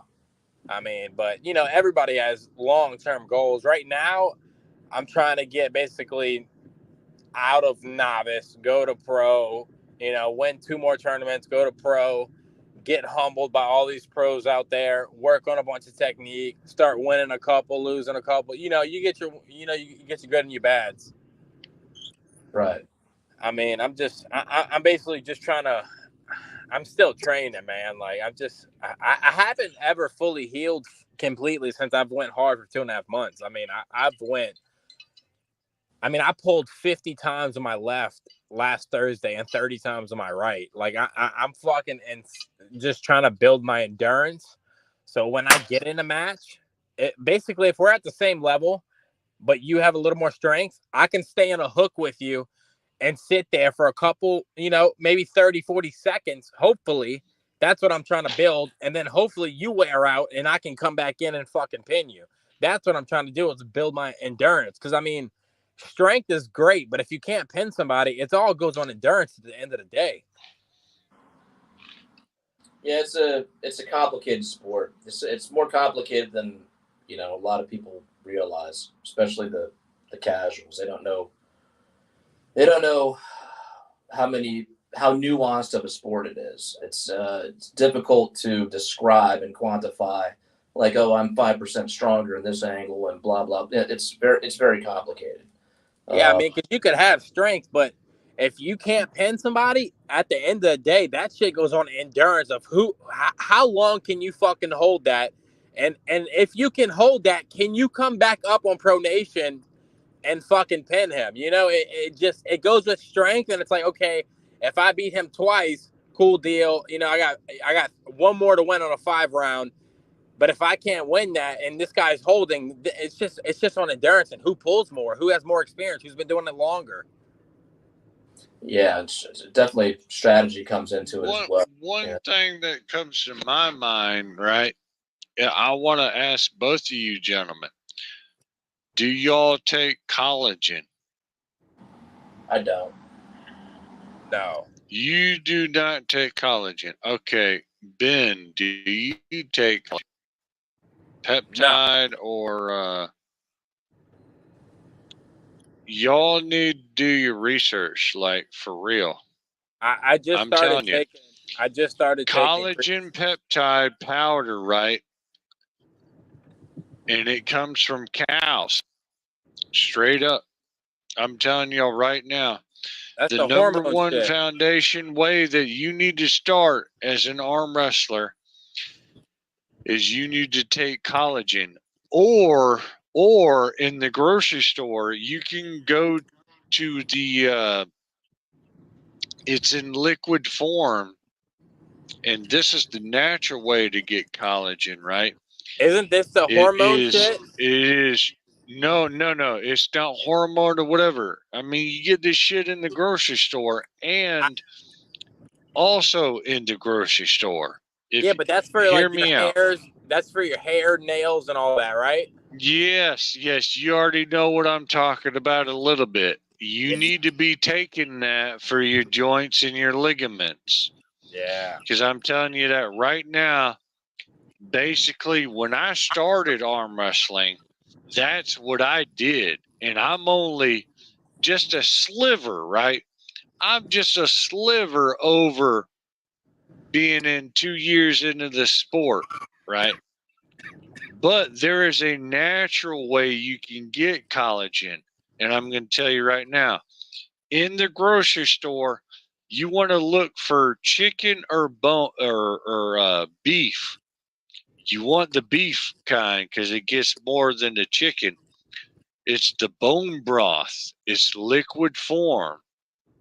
It is the bone broth from the beef. Bone broth from the beef. It's the natural collagen substance, and you want to be taking that with the collagen peptide powders Okay, that so you can also get from Kroger as well. The kind I take is super collagen, and I'll show you right now if you can see it. yeah, Super collagen peptide powder right here. And it's the cheapest shit you can get. And I've been basically on this shit since day one. it certainly doesn't hurt to take collagen peptides. Exactly. It doesn't hurt. Essentially what you're doing is giving your body the basic building blocks that it needs to build collagen. Now, something to think about is that most, if not all, of those things that you're ingesting, it's when it's in the container, it's one molecule, but then once it hits your stomach and encounters all of that hydrochloric acid that's in your stomach, it gets broken apart. So you're not getting I can't remember exactly, hyaluronic acid and all that stuff. It's not like you're ingesting that is going straight to your collagen. It'll get broken down, and then you'll have some pieces available to build collagen. Now, I've never taken collagen religiously. My wife takes it, and I encourage her to do it, even though it's overpriced, just because she'll get some protein out of it. She can mix it with her coffee. And occasionally I've tried it just to see how it mixes with coffee, and it doesn't hurt. It probably does. It probably does do something, in my opinion. What about the liquid form though? It's with the bone broth. If it hits your stomach, then it's getting decimated is not the right term. That means you're destroying an army, 10% of an army to get people in line. It gets broken down in your stomach.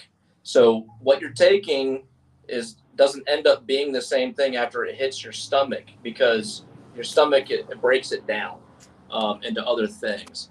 I'm not encouraging anybody to do exactly what I've done, but and I've been through my hard periods of fighting injuries and stuff like that.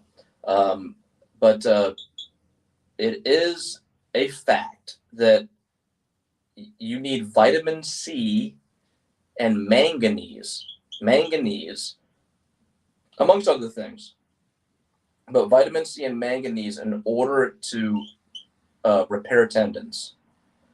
And we're not talking about cartilage. We're talking about tendons. We're talking about connective tissue.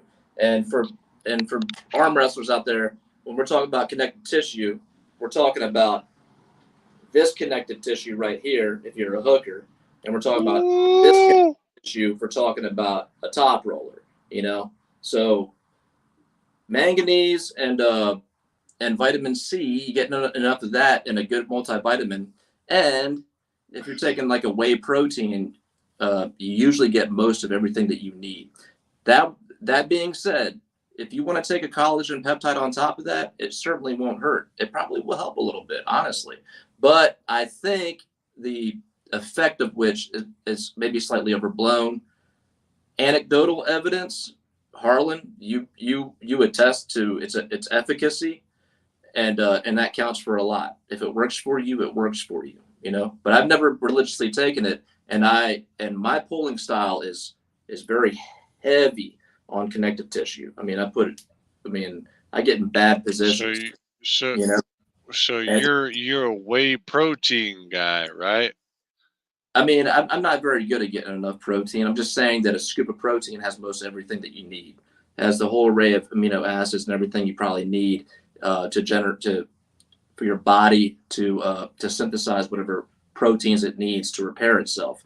On top of that, because like I can show you, I probably threw it away, right? BCAA, right? yeah. And now I'm taking a BCAA that is supposed to all day hydration and recovery, right? This motherfucking shit right here. And alcohol supposedly dehydrates you. Yeah. So BCAAs, somebody will fact check me and catch me in a lie, but BCAAs, branched chain amino acids, are leucine, isoleucine, and isovaline or valine. Now, there's some people that say that they need to be in that proper ratio, all three of them, to get a proper effect. But if you look at studies, then you'll find that leucine, not isoleucine, but leucine, is what triggers mTOR, the mammalian target of rapamycin. This is the anabolic pathway that builds muscle. So, if you're looking to protect muscle while you're doing fasted cardio, or you're looking to get or trigger mTOR, then leucine is the ticket, and it doesn't take much. No, the ultimate goal was when I seen this, right, is like, it's more specifically after arm wrestling practice. My fucking, my breaky right here, right, and everything, more so would be, more susceptible. Like even if I flex it right, it would be a muscle cramp. You probably you probably have a long-standing injury on the outside of your arm, like that has to do with the brachioradialis, or maybe the long head of your bicep. And when you pull, it gets warm, and it starts to feel better when you pull because it's getting warm. But it's probably perpetually chronically injured. Is probably what's going on. And really. Probably, if you're an outside puller and you're continuously pulling on that, when it's injured, it's just going to continue to re-injure itself. But because like in practices, I would mix it up. But what you're telling me is like, I'm probably on the brink of fucking breaking my not necessarily brachialis muscle. No, not necessarily. It just might be chronically frayed and inflamed. It could be. I'm taking a stab in the dark here. So if you have a tendinosis, if you have a tendonitis or something like that, then it's going to hurt when you first start pulling cold. And if it's not too bad, then when you warm up, it'll feel a little bit better. And of course, I will say this. I want to say it was not my last practice, I want to say, but it was like 2 practices ago. And I swear to God, I've never experienced this before, but goddamn, I started pulling practice-wise, and I swear to God, like my fucking shit was so sore. It was when I was pulling like 2-3 weeks ago at the Dragon's Den with Mac Ruiz and all them, right? At his place in the North Georgia side. And I've never gotten so sore or whatever in my joints or whatever while pulling so soon. And then after that practice, I took a fucking break. Like, seriously, I skipped a weekend for that shit. Yeah, it's a good And idea. I'm taking Epsom salt baths, more like 3 times roundabout. I mean, those Epsom salt baths work. The problem with those shit though, right? It's like once you get out of that bathtub, it's like less than 30 minutes later you start getting the pain back. Yeah, so it's kind of some temporary relief or whatever. But yeah, man. I mean, no, it's tough. The good thing is that once your shit finally heals up, if it does, then if you've done it right, then it tends to never bother you again. And I say never again. I've been doing this for 5 years, so I'm not. So I don't know, man. Maybe it will bother me again in certain areas. But I've found that like nagging injuries that have held me back. Like I had a shoulder injury where my side pressure was fucking trash for like a year, and I pulled a bunch of matches, not like super matches, but like I pulled tournaments. I pulled a couple super matches, but my shoulder was just trash. I had zero side pressure, and it took a long time for that fucking shit to heal. But once it did, I mean, it's been like 2.5 years since then, and my shoulder still feels good. I know where it's at, where I, like, oh, I gotta be careful about it. But if it knits up good, then it's probably something that you don't have to worry about too much, down the road. If it knits up right, it's just like one of those things you have to go through. Gotcha. If it's not a catastrophic injury, if it's just like if it's a bad injury but not catastrophic, like full rupture, shit like that. If it knits up right, then it might not fuck with you. It might come back like more bulletproof. That's been my experience. So, don't take that take that as a grain of salt for sure. Cutlow, where'd you go, man? Cutlow fucking jumped in, then he fucking jumped out. He didn't say shit. Yo, DJ. He's doing his thing.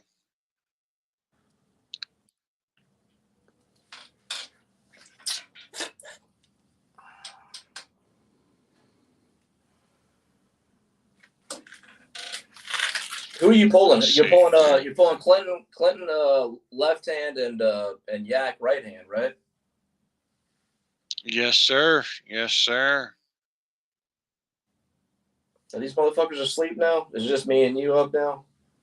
Oh yeah. Fuck. We'll run this shit. Fuck it. But yes, it's Clinton Pickering, and we are supposedly, as he said earlier today, because of Christopher the Chaos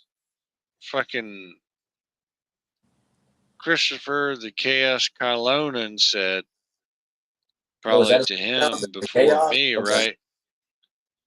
Yeah. I seriously came up with that shit just right now. Oh, okay. But anyways, Christopher the Chaos Kylonen, because like earlier today, I did a live, and for some reason I could not go live on my own YouTube channel. I don't know what the deal is. I've gotten no notifications or whatever, but I had a problem connecting. So earlier today, after other guys coming on and this, that, and the third, I had Clinton come on, and we chopped it up, a good bit.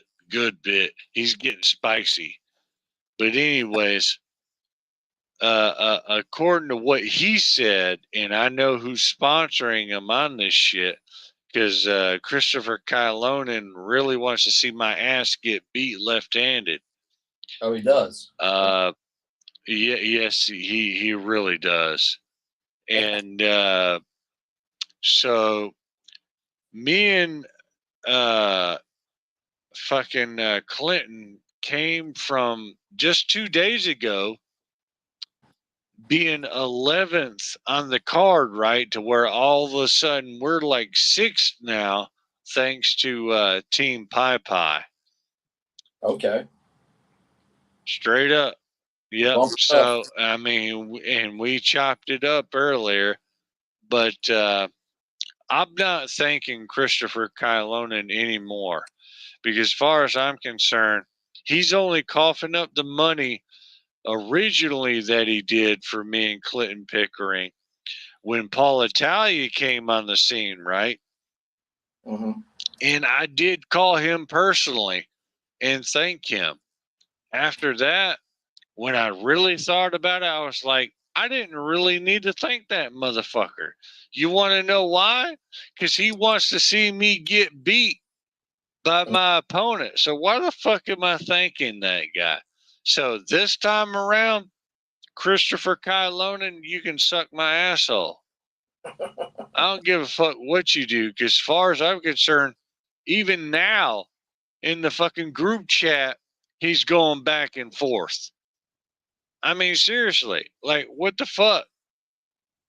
I don't know what's going on. Every Like, time I go into chat, there's something. I mean, there's some other shit going on. With oh, this. yeah, there's some kind of twist and turn, but I can tell you right now, goddamn, Clinton Pickering was on here live earlier with me and like 2 other gentlemen, right? And he let me know explicitly, and it's on YouTube, right? Not my YouTube channel. It's on, the Houston Arm Jam, David Kotlow's channel with Arm Wrestling Uncensored and shit, right? Okay. But you can see that shit. Whew. Yeah. Mm. Yeah, is Kyle? I can't pronounce his fucking last name. Kylonen, is he coming to? I mean, what's the deal? Is he coming or is he not coming? I can't. Yeah. David Kuntlow, or I'm sorry, Kuntlow. Oh, I'm sorry, I did it again. Kuntlow. Motherfucking Cutler. Yeah. David Kuntlow is bringing his ass, as far as I know. I mean, I'm not 100, but I mean, he is the promoter of the event, so his rich bitch ass should be showing up there, with his scrawny arms and everything. You think Kylonen is like a next level troll? Like he's like one step ahead. Like he's planning like his moves when he says what he says. Well, you got to understand something with David Kuntlow is that he's got money, but he doesn't have money like Paul Italia. If he had money like Paul Italia, this shit would be really crump. Like I would be like flying on a fucking limousine right now while I'm doing this live chat or whatever. Hear that, Dave? I mean, you hear that? yeah, Dave? I mean, David Kotlow's he has money, right? But he doesn't have money like a true top G like Paul Italia does. Straight up. Yeah. That's what I'm talking about, right? So, like, David Kotlow is he's a special human being. I will say that. And but David Kotlow, he will probably be there at the event. He will probably be trying later on, not immediately, but he will try to get me, to get super fucking drunk before my 2 matches. Yeah. And this at the third. Hey, let's face it, that's gonna be hard. Oh yeah. Oh, hold on a sec. Let me highlight this. Holy shit. Who's that? Lee and Thielman. I'm bored and weak. Hey, that is me right there. Join the club, buddy. Yeah. Yeah, Lee and Thielman do free. What's your side? I seriously told Tillman too, like, man, if fucking Cole Raban was like my wife, I would marry him. I would marry that man. But anyways, what were you saying? Me? Oh shit. Said something about side pressure. Oh no, I was just fucking with Lee and Tillman about where their side pressure numbers at. Chime in with your side pressure numbers. Not real side pressure numbers. Your Damon side pressure numbers. Ooh, Damon. Where's Damon? Oh my god. I hope Damon comes to. I hope he comes to the event. I hope he brings his fucking wands with him too. Bring your motherfucking wands, Damon. I'm taking your fucking wands. The Elder Wand is mine, dog. That motherfucker Damon, wild boy. He's funny as shit though. You know, Damon Ransom is going to be my roommate. Oh, he is? Yep. Yes, sir. He's going to be my roommate, as far as I know, at the Spark, which is like, according to Google, driving wise, it's like fucking 8 minutes from the event. Okay. It's at the Spark Hotel. Yep, at the Spark Hotel.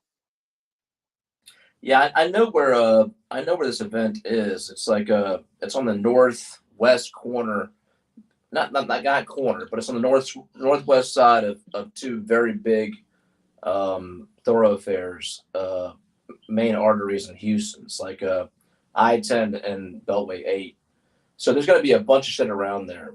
I mean, if you're 8 minutes away from there, you could probably either walk to somewhere where you can kick it, or you can just catch a fucking an Uber or a Lyft or something like 2-minute drive, and you'll be in a spot where you can kick it and have fun. It's a pretty. Yeah. I'm not gonna say it's a live area, but there's plenty of shit to do. There's plenty of bars and shit that you can hit in that area if you're staying more than a night or two. So. Gotcha. You can fucking catch a piggyback right off on Damon. Damon will fucking hitchhike you. I heard Damon fucking walked from like 2 a.m. to it was just like event time when he was on the East Coast. I can't remember which tournament it was, but this motherfucker Damon was so committed to pulling. I think Tim Lewis actually posted that. He was so committed to pulling that he walked from the Greyhound bus station from like 2 a.m. all the way to the event and like was falling asleep at the table and shit. Really? Yeah, that's what I heard, man. I wasn't there, but I heard that.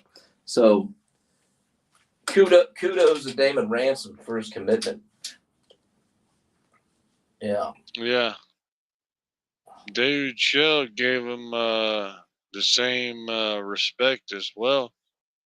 Who's that? David A. Shell from the 98, Okay. the old man. Yeah. Yep. Gave him the same respect. What's Shell doing? Is Shell out of is he not participating in AW anymore? I know there was some He's probably not because of political bullshit. He cares too much what other people think. Straight up. You hear that, Shell? Get the politics out of arm wrestling, Shell. Yeah, exactly. Because, like, this is what I want to say. This is what I want to say right here. Who cares? Yeah, it's just fucking arm wrestling. But it's fun, though, man. It's fun seeing everybody trip over minor bullshit. It's hilarious. People have to have a release valve, and I think that arm wrestling is a lot of it. Some people really take it seriously, like it's their main lifeblood. I don't knock them for that. That's what they do. For me, anymore. Exactly. I've achieved my goals in it, but I've met so many people in it that I'm not gonna leave. I haven't achieved my goals, and I gotta say this to you, brother, respectfully, but I'm not gonna lie. On my bucket list of women I've slept with, right? I've never slept with an Asian woman. I've never hooked up with an Asian woman. I need the connection. Like there are a lot of Asian women and people in Augusta, Georgia, my hometown, didn't work out. And now I'm over here in middle Georgia, right? And I've still not cracked the Asian persuasion shit. Like I need I need a little connection there, man. Man, it's not like I got a fucking stable of Asian whores to line up.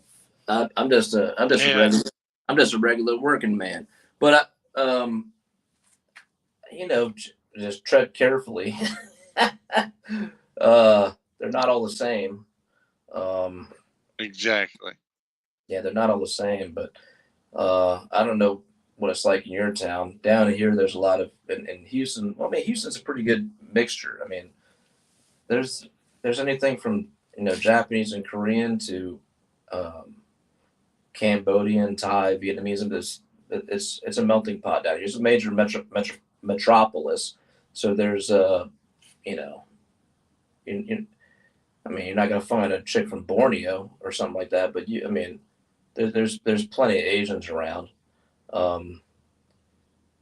You just got to play your cards right, I guess. I mean, I don't know. Yeah. I just go in there and just and do my white man dance, and I fucking pull them. No, I'm just joking.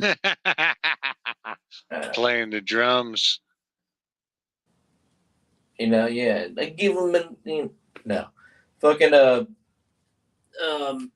I tell you one thing: watch out for be careful with fucking Thai women. I'm married to one, man. And while it's the greatest experience that any man could ever ask for in their life, to be married to a Thai woman, man, you got to be on your P's and Q's, man. But I guess you were when you met her, huh? It's different. If you're trying to run game on an Asian woman that was born and raised here, it's different because you can just basically just spit standard game, spit. It depends on where you're at, but you can just spit standard game. But if it's with an Asian woman that was not born and raised here, it's different. They run on different cylinders. They're more traditional. Yeah, and that it's just like, different. I even know with for example, with the Indian people, and I'm talking about like those Middle Eastern type people who run the alcohol stores and everything. They're even racist, even if you're a darker color, right? Swear to God, I found this out not too long ago. If you're like a darker color, Indian wise, they will, in that culture, right, and what they believe or whatever, dispel you. We're talking about Indians from the Middle East, the Hindu type people, or whatever the fuck you want to call them. But if you're like a darker color, they are so racist. Like I swear to God, man.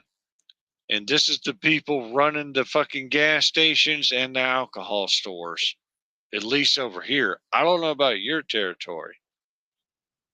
Oh, but, man, there's all kind of shit like that. I mean, oh yeah, it's fucking crazy to me because it's like I would love to get with a Middle Eastern. I mean, I'm wide open, black, white, Middle Eastern, darker Middle Eastern, fucking, and I've even said it earlier, I would love to get with an Asian woman who's kind of like in the middle of what you were talking about, and then also on the new age side. You know what I'm saying? It's like, can there be a middle ground there? Because, I will be your Jean-Claude Van Damme, baby. I will be like Bloodsport. Hey, check it out. No bullshit. Your best chance is to find one that wants to fucking establish residence over here. Straight up. Oh my God, that's the worst. And you already know what I'm talking about. That's that passport bro shit, and motherfuckers can easily and legally, once they come over to America, they can get burned for that shit. Because once they get over here and get their green card, then they're gone. That is why legally in America, right? Why you need to have a prenuptial agreement with your wife beforehand. So legally, right? Like if I was to straight marry you, right? As an example, right? If I was to straight marry you in America, whether you're a native or outside, right? Let's say one day you wake up and you're like, baby, I don't love you no more, this, that, and the third, right? And then you want to divorce me, and then we go through the legal services, right? Alimony, which is fucking basically adult child support, will happen, and you get half of everything I got. And this is not contingent on whether or not me or you had a child, right? I'm telling you facts right now, brother. I'm telling you right now, whether me or you had a child, and it doesn't matter the duration or anything. If we just got married, and then the next day after we just got married, brother, in America, you can get 50% of whatever I fucking get and alimony in certain states. Now, there is something that happened here a few days ago, because I keep up with this shit a little bit on social media, right? In Florida, here recently, there was a governor who signed a statute, Bill of Rights or whatever, where long-term alimony is no more.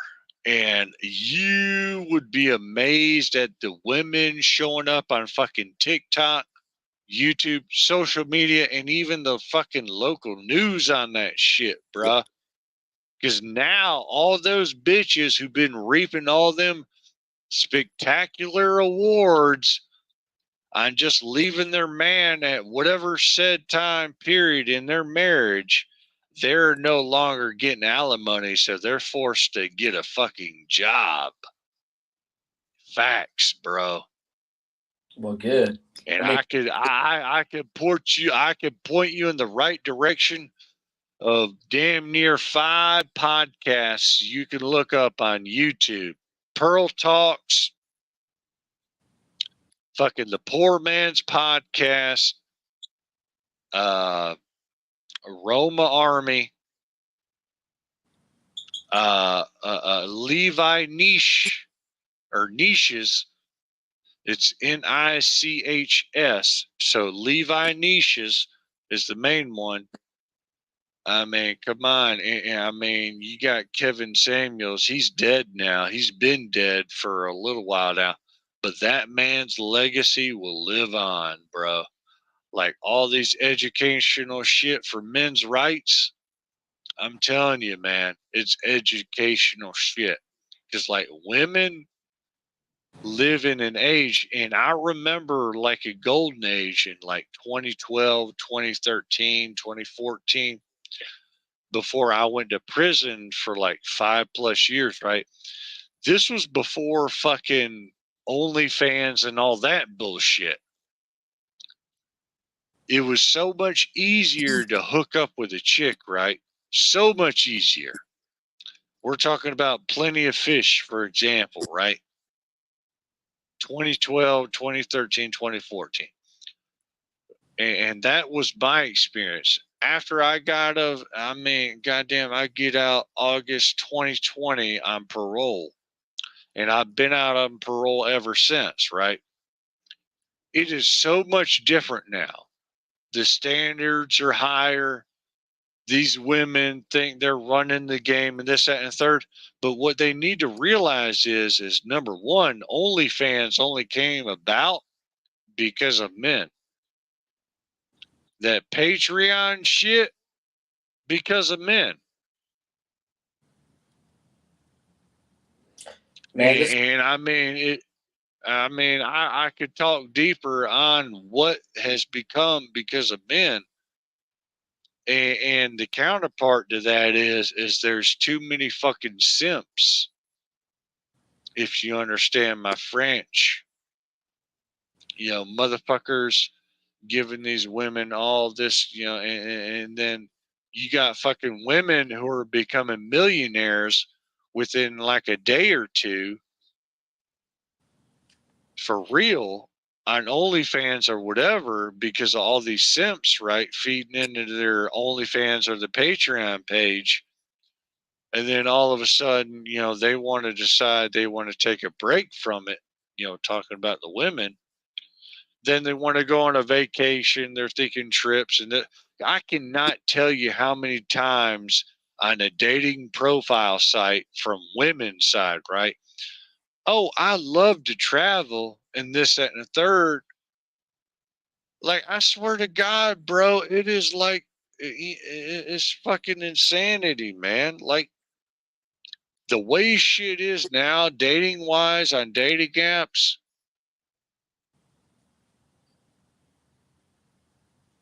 I mean, even fucking bitches I work with, man, it's fucking like ridiculous. Cause like, for me, right, as a man, in less than 2 years into this arm wrestling sport, I got all this shit that I've been doing and have been doing up to this point, right? I feel like a fucking rock star. You try and share this shit to any woman, any and every woman, right? They'll be like, oh, that's cool, and blah, blah, blah, right? But they're not really impressed. You want to know why? Because they have become more self-serving.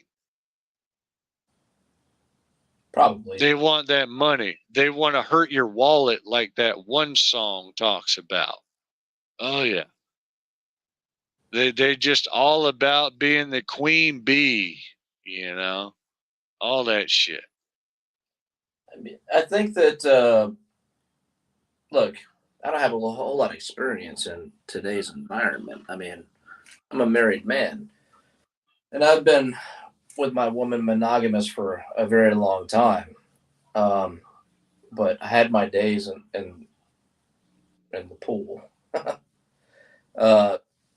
And while things have probably gotten a little bit more challenging on one side in today's environment, it's probably gotten easier on the other side in today's environment. And I'm just guessing here, because I'm not a participant. I say that because to me, it's always been a numbers game. I mean, if you're trying to mac and pull abroad, then it's a numbers game. Your ratio gets better if you're better at perceiving which one is, which one likes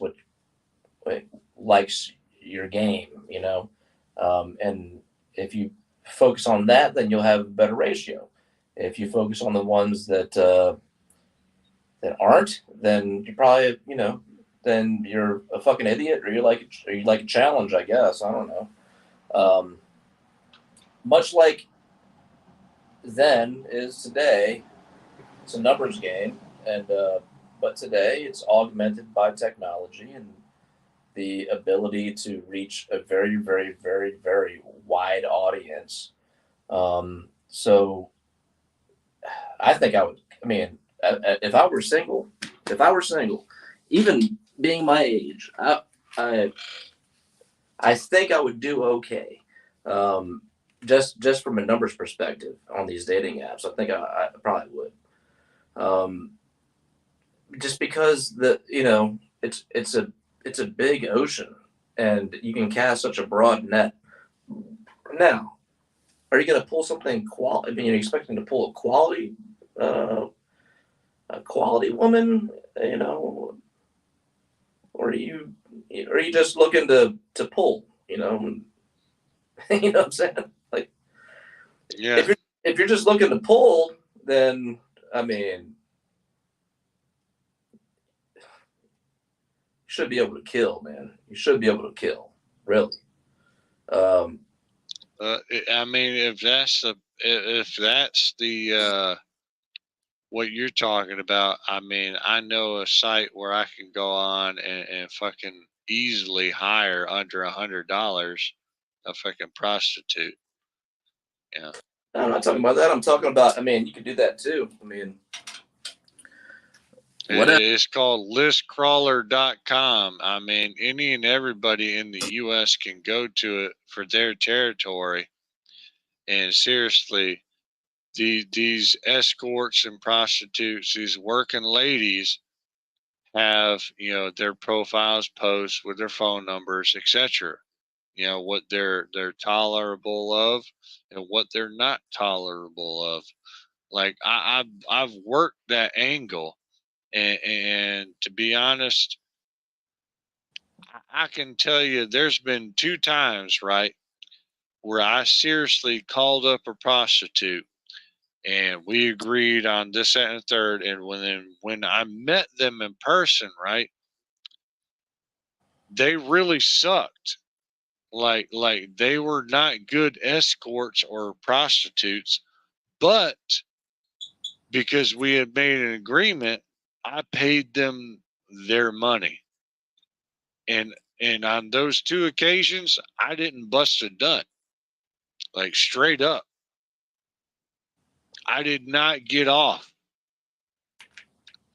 And one of them, at least as far as I can remember right now, was really attractive physically, right? But because of how I was treated and whatever, I mean, my dick was so limp, he was not having it. And a man knows, I mean, come on, you're a dude too. Like, you may not ever experienced that, but like, if a woman does not rub you the right way, it ain't gonna happen downstairs. It just ain't gonna. It just can't. It ain't gonna happen. What's up, Cole? What's up, Cole, baby? But you know, I'm a very seasoned man with women. I've damn near been with, I want to say close to, if not maybe, it's probably not exactly, but I've been with 30 women in my life, and I have 3 ex-baby mamas. And you know, it just, you know, I just have not found a woman yet. I guess I'm just that complex, but you know, like I said earlier with the Asian persuasion, I have never been with an Asian woman. And that is something that I just really wanted to crack into, because as far as I know about the Asian culture in general, right, y'all are very disciplined, y'all are very family oriented, just like the Hispanics. And probably maybe more so, you know. I even have a fucking arm wrestling buddy, fucking he's so fucking strong. I'm so fucking drunk. I can't remember his goddamn name.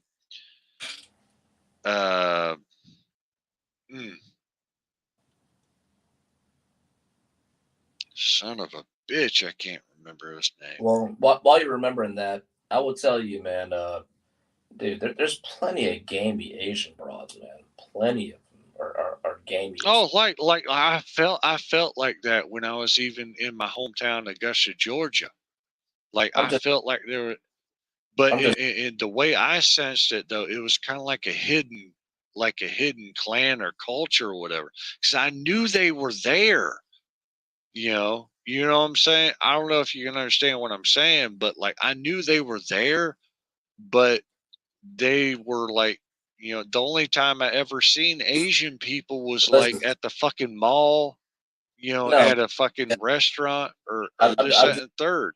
I hate to break it to you, man, but while generally what you say could be somewhat true, that Asian cultures in general respect seniority, they rely on tradition, etc. In general, I'm gonna tell you, man. Yeah. I've met a lot of Asian broads that were gamey as fuck. I mean, there was none of that with them.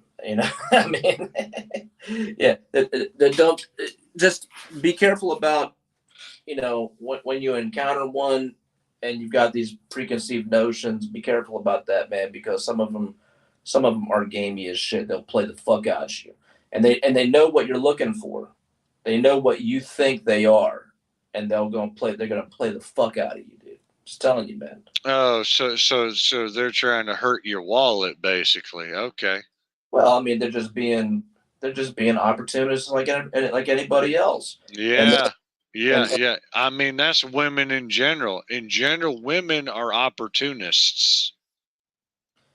I mean, And that's not just Asian women, that's women in general.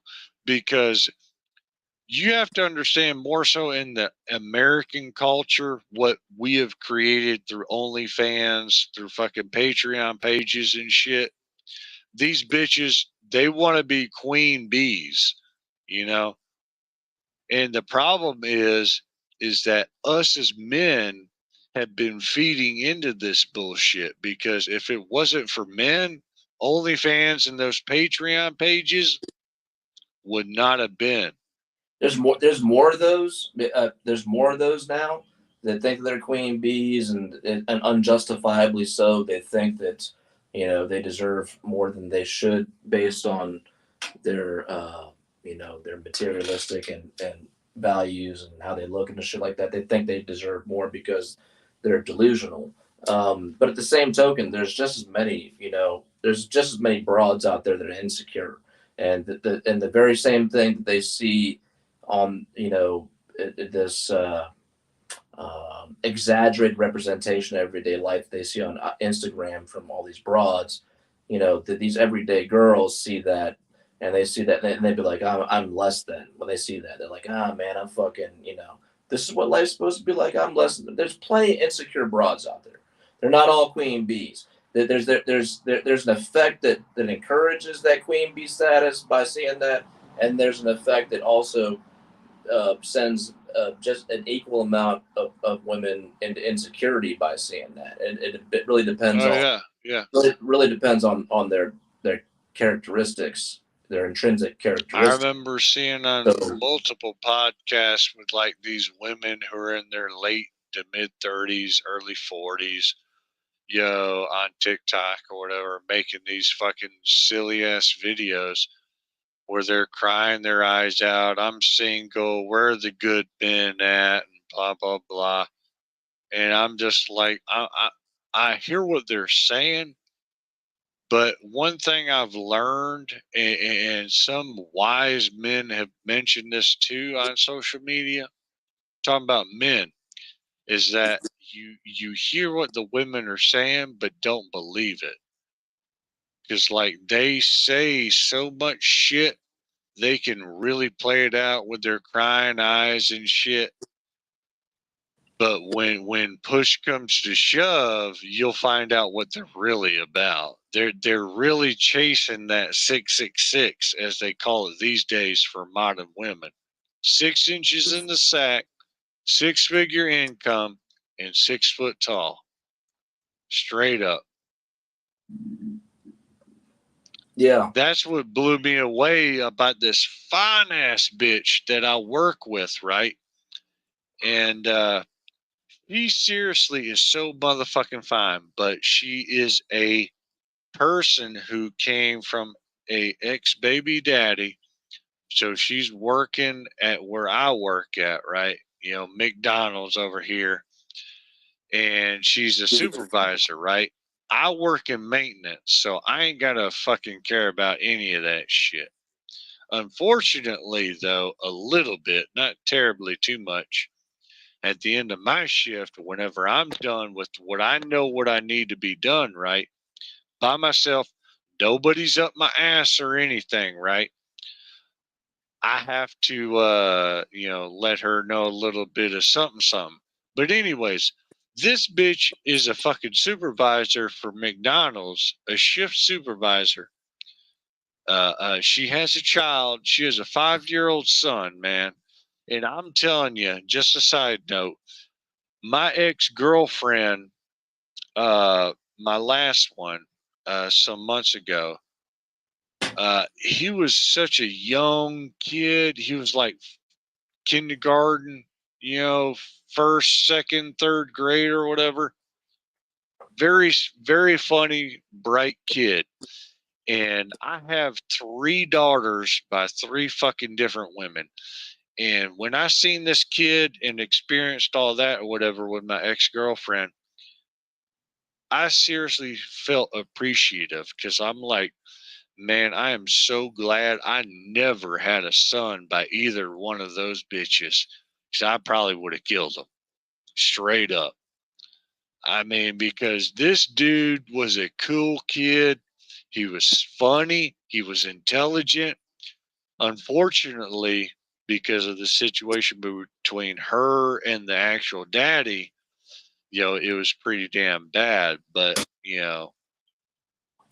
it was very sad in my opinion, because it's like, I swear this kid looked like he was blonde haired and everything. I swear he was like a miniature fucking John Brzenk. I even messed around with him with the arm wrestling shit a little bit too, But I remember thinking about that to myself, and I stand on this to this day. Like, I swear to God, man, if I had a son by either of these women who fucking left me like they did, oh man, it'd be really bad. I mean, it's hard enough already having 3 fucking girls, you know, and not being a part of their life, you know. My oldest daughter is probably like a female copy of myself, you know. I swear to God, she looks like me with like long ass hair, But that's tough enough already. But anyways, I seriously forgot my point here. Oh, yeah. I mean, we gotten on this. We broached this topic about hooking up with Asian girls and shit. Oh yeah, yeah. Like I don't know. It's just I'm attracted to things that are different, right? Yeah. The thing is, man, I you probably once you get a taste of it, you probably move on to the next thing. Is the truth.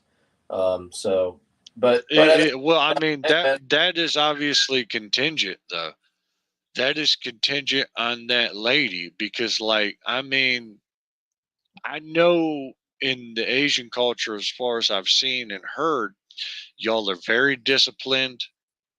At least over in the Asian territory and stuff. I'm I'm not trying to cross boundaries or say anything, but it's just even like with like Hispanic women, like if you try and talk to like a real Hispanic lady at like a store or whatever, she will speak like, and she probably won't even acknowledge you, man. And I'm like, God damn, man, where are the women like that who are so loyal to their man to where like they may be from another culture, but they will pretend, or they may know a little English, but they will still like act like no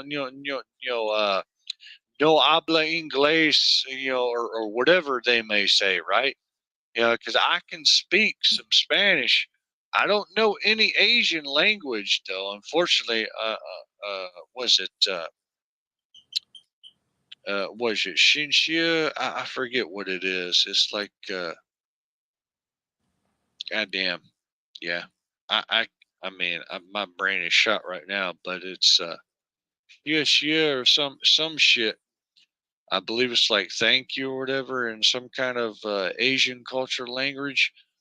But yeah, it's just I'm wondering where the women are who are the ride or die type.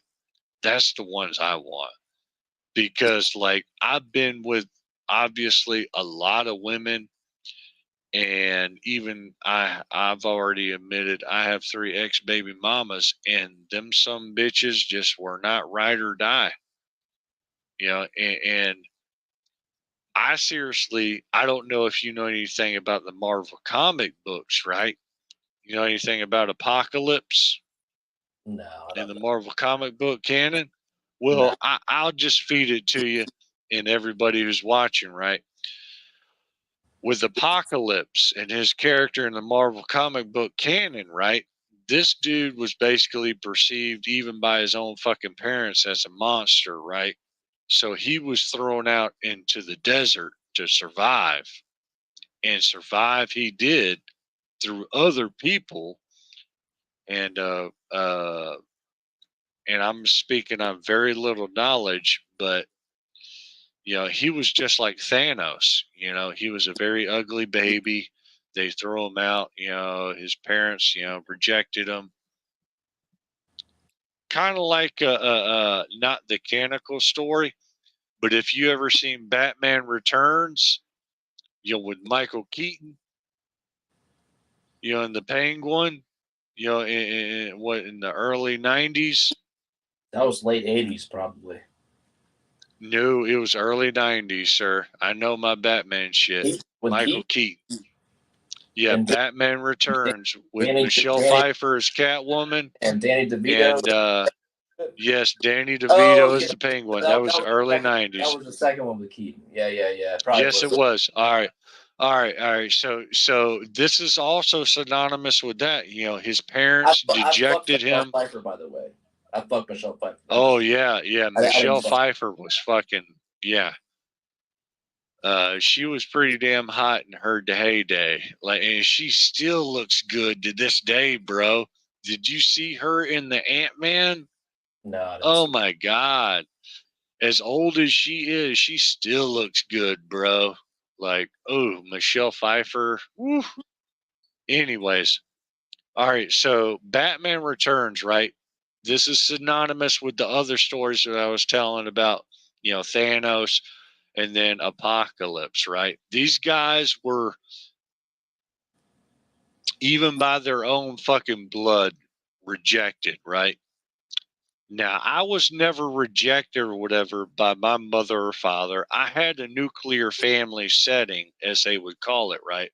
I had my mother and father up until technically I was in my late teens, right?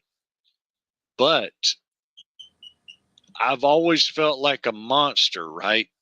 Like those other 3 characters, like Penguin, Thanos, and fucking Apocalypse. Ultimately, Apocalypse, right? Canon wise, because they were perceived and dejected. Even fucking Frankenstein too, man. If you really want to get to it, I mean, it seems like once I show a certain side of me, everybody gets fucking scared. Swear to God. And it's always been my anger, believe it or not, because I was in juvenile jail at one point in time in my life, right? As a teenager, doing said crimes and shit. And I was being evaluated by this fucking lady, right?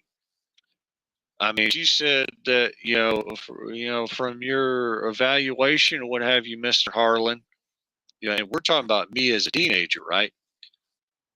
You wouldn't hurt a fly. And I'm like, yeah, I don't want to hurt nobody or this, that, and third. But being a passive aggressive person like I was, and maybe a little bit more so, I can flip the switch. And whenever I have in my past life, brother, I'm telling you, once I flip that switch and then I go fucking Hulk mode, we're talking about turning green, figuratively speaking, Incredible Hulk, like from 0 to 1,000, right? I swear to God, there's been so many people I've shocked, close relationships that have been broken because of that, you know? I mean, yeah, it's just like I feel like Apocalypse or somebody who's like a monster, and it's kind of frustrating because I really have only met 2 women, and one is my oldest daughter's mother, and then another was some girlfriend, but she was significant because up until I was like 27 years of age or 28, right? I never smoked or drank or did nothing, right? Swear to God, nothing. I was completely clean. 27 years of age, maybe 28, right? But when I met this second chick, right, that I'm in context that I'm talking about, I got introduced to alcohol. And man, when that snake bit, figuratively speaking, I was like, wow, what an escape, what I don't know how else to put it, it's Yeah, just it numbs you to life. It numbs you. it does numb you out. It makes you like not give a fuck, almost like you were yeah, you were happy. You were just happy in your own fucking bubble, man. Like it Yeah. doesn't matter what's going on around you. You could be seriously oblivious because you're in your own bubble. That's exactly what it is like, figuratively speaking. It's just like, fuck everybody. I'm happy right now. I'm in my own mind. And depending on who you are, it could be bad, because like I know of alcoholics, alcoholism runs in my family on both sides, and I've known even of the true alcoholics, them 24/7 fucking Budweiser, they're fucking drug, they're fucking drinking right when they wake up. Man, I could not function like that, bro. I can't do that shit. That to me is like amazing, because it's like, how the fuck, like guys like my pop, who's dead, right? He's been dead for a few years, right? But my pop, who technically was not my actual grandfather, but me and my brother and my 2 sisters, right, on my mother's side, we recognize that man as pop, because like he was the greatest thing that ever happened to my grandmother, and I'm a granny's boy on my mother's side. But anyways, pop was like a abnormal machine, because we're talking about like fucking we're talking about Smirnoff in the morning mixed with orange juice, right? And then the rest of the day, it may be a Budweiser here and there while he's at work or whatever. But once he gets home, it's Smirnoff and fucking ginger ale. And he's the main reason. And I get it now. Every time I have a drink, right, I only and will only mix it with ginger ale, specifically diet ginger ale. Because ginger, right, we already know, or you probably already know, right, what it does. It helps with nausea, and all the stomach shit, whatever, There's been times where I drink this shit with fucking dark soda or whatever, right? And I swear to God, man, I'm going to the porcelain altar. depending. But it's something about ginger ale that is so good, when you mix it with alcohol. Yeah, I mean, yeah, and that's the thing that the Asians do too. The Asians, ginger is used a lot to settle stomachs and whatnot. Look, having a drink is fine, man. I've probably had about 10 tonight, and it's cool. Winding down after a long week, it's good.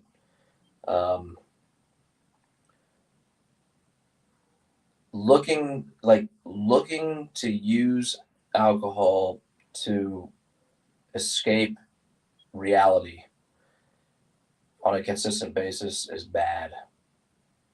It's not good. And it takes a strong character once you're in that place where you're using alcohol on a daily basis to escape from your reality. It takes a really strong character to dig out of that. And oftentimes it takes a little outside help.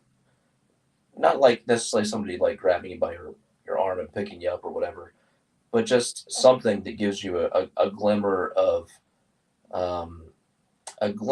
opportunity that takes you out of that place where you rely on alcohol to enable you escape from to just escape from your daily reality. That's a bad place to be, dude.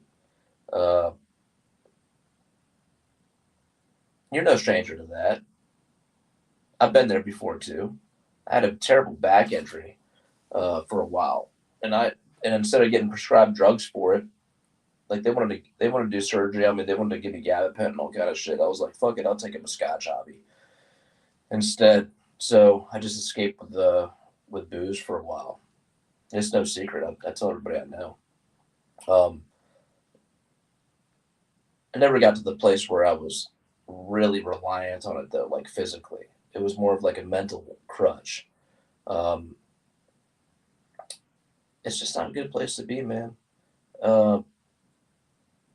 It's one of those things that you should enjoy when you had a long, hard week and you want to, take the edge off and enjoy a little time, a little fellowship with your compadres and stuff like that. But if you're doing it on a daily basis, man, you're not doing yourself any favors, really. And it's easier said than done to just say, hey, man, just snap your fingers and get out of that. But there's a brighter future outside of fucking supplementing your daily with booze. There really is, man. I would encourage all of the one listeners on this podcast right now. Ain't nobody listening to this shit right now. It's just me and you, dude. No, there's going to be more after this when it's posted because this is going on YouTube. Cool. So, like, if you're drinking to escape from reality, then you need to cut that fucking shit out because you can't escape forever. That's all I'll say about that. I mean, it's once you dig yourself into that hole, it gets tougher to get out of it. But if you're a certain type of character, or if you understand some things, or if you have some external pressure, say from a loved one, say from life responsibility or something like that, then that can help you get out of it. I was never a hardcore alcoholic or anything like that.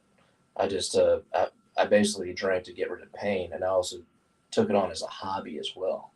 Like I got interested in spirits and stuff like that. But I found my way out of that. I recognized the issue, and I found my way out of it. Now I drink maybe like once a week, if that. if that. I drink once a week. I go to arm wrestling practice every other week if I'm lucky. Oftentimes that doesn't work out that way, but if I'm on schedule, I go to arm wrestling practice every other Wednesday. And if I go to arm wrestling practice every other Wednesday, it's more about just hanging out with my boys than it is pulling, really. So I'll bring a cigar and I'll have a couple drinks. Otherwise, if it's been a tough, stressful week, then I'll fucking hang out on the porch. I'll light up a fucking cigar and I have a couple drinks. Like I've had way more drinks tonight than I typically have. Usually I just have like one or two pours. So I'm one of those cases where I could go from drinking heavily to having one or two drinks a week, if that. Maybe I'm not wired in the way that you could, that is conducive to like physical dependency. I don't know. It was more of a mental thing for me and a hobby thing for me. Maybe some other people, they get physically dependent quicker than I know somebody. I mean, one of my closest friends died from alcoholism. He got to the point where his stomach was bleeding. He puked blood in the driveway and died. And he was one of my closest friends. Right in front of you? No, it wasn't in front of me. No. And then he's like frail. Yeah, he's talking about me because I ain't got no shirt on. Okay. Yeah. But man, dude, substituting life with any kind of substance, just that ain't where it's at, man. It should be viewed as an enhancer, and that's it. In my opinion, and everybody's got their own opinions. Some people are of the opinion they'll fucking drink themselves to death, and who am I to tell them they're wrong? I'll say you're wrong, but I ain't lived a life a day in your fucking alcohol drenched boots. You know what I'm saying? So, but I don't have a problem, personally with just enhancing the life experience. But once it becomes a crutch, then you're in trouble. You need to fucking recognize that shit and back out of it. There's a big ass cockroach right here, bitch. I'm gonna fuck this thing up. Woo! Oh yeah, he's fucked. You ain't got him yet, Matthew? Bitch. Yeah, I got him. Oh my god, yeah. I don't know where he went. That's how they do in Singapore, man. They can the fuck out you with these little. Gotcha. Hey, Nunya says you'll fucking outdrink your ass, Harlan. Yeah, he's saying a lot right now. Yeah. Make me a better arm wrestler on game day. And to a certain extent, I think it can. I mean, I think there's a threshold for such things. Like, yeah, I know from my experience, like in my last tournament, goddamn, because the way Sean Boom Hancock ran the tournament, right? I didn't drink until I want to say around an hour before, and I had already been waiting for almost 2 hours, right? Because they ran the pros first and all the classes, then they did the women's, and then they did the masters classes, right? And then at the end, they finally did the amateur, and then I had to wait a little bit on that. Man, I had 2 double shots of Jack with ginger ale that I paid for, and then I took 2 goodie powders. So when I arm wrestled, I was lit, not really lit, but I was definitely a little lit, So, a certain amount of alcohol has a transient effect of increasing your testosterone. it's like a cigar, like cigar smoking increases your testosterone, but it's transient, meaning it's like it's very short lived. Alcohol has the same effect. To a certain extent, when you first start drinking alcohol, it's a stimulant. After you drink for a while, it becomes a depressant. But if you can have depending on your tolerance, if you can have a few shots or whatever it is to raise your transient testosterone, to be a stimulant and make you a little less reticent, a little less apprehensive, nervous about your situation, whatever it is, then and also maybe even relieve some pain at the same time, then those four things can help you out in a match. I've had a couple times where I took a couple shots before a match, and I was willing to do things at the time that I normally wouldn't be willing to do. Like I put my arm at risk. Now that could be a good or bad thing. I mean, if it broke, that'd be a bad thing, right? Yeah, really. But it didn't, and maybe I otherwise wouldn't have put my arm at risk had I not done a few shots before or something like that. Now I know where my arm is at. I know it won't break. I don't even think I'm strong enough to break my arm, to be honest with you. But that's beside the point. Alcohol can actually serve to be a performance enhancer, in my opinion, for those four reasons. Now, if you go beyond that, then then you might have trouble sinking the 8 ball. After you run the rack. Yeah. You know what I'm saying? Like, I mean that you'll be a little slower on the ready go. Yeah, that too. Like, most people that watch this probably have experienced the effect of doing well on the pool table or like doing well bowling or something like that after they've had a few drinks. But then the pitchers keep coming or whatever, and then their fucking game goes to shit. They can't even fucking see the cue ball. They can't see their marks when they're throwing strike or whatever it is. Yeah. There, they get too drunk. So there's a, I'm speaking to the crowd here. It's obvious for anybody that's done this a million times. There's a sweet spot when it comes to drinking alcohol and how that correlates to performance, depending on the task. Certainly for arm wrestling, I think a few shots does a body good, depending on your tolerance. You know what I mean? Yeah. Oh yeah. That's the key thing right there. Cause like me and you could probably go a little bit, but like some lightweight or whatever, you might want to be a little bit careful because goddamn, even just that one drink probably put your eye on your ass. Because like, me and you may have a liver tolerance on the 100 proof, right? Give that same shot or whatever to somebody who's a lightweight or definitely a first timer. Woo! You can put them right on their ass. Yeah, absolutely. Yeah, absolutely. I mean, I've poured drinks for people before, and they couldn't even handle one shot of it, and I'm like, just top shelf shit.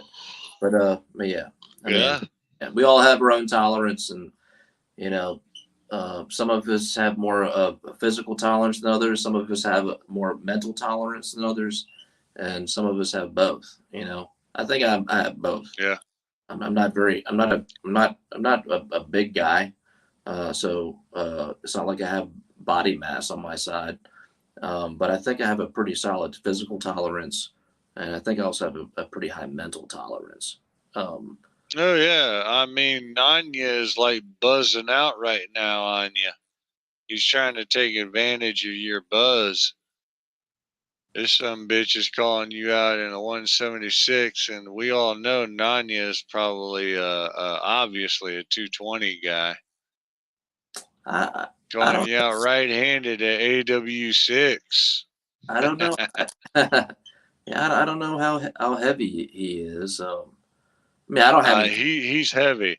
I'm telling you, he's a 220 guy because when he faced Paul Italia, right? Paul Italia, yeah, no, I'm not a 198 guy, bruh. I'm a 220 class. Yeah, you got that wrong, Nanya. I'll show that next message. He thinks I'm 198. No, I'm over 200 pounds, bruh. I'm a 220 guy. But anyways, I know Nanya's a 220 guy. He definitely was when he went against fucking Paul Italia. So just keep that in mind. There's weight classes for a reason in arm wrestling. I don't know how heavy I'll be.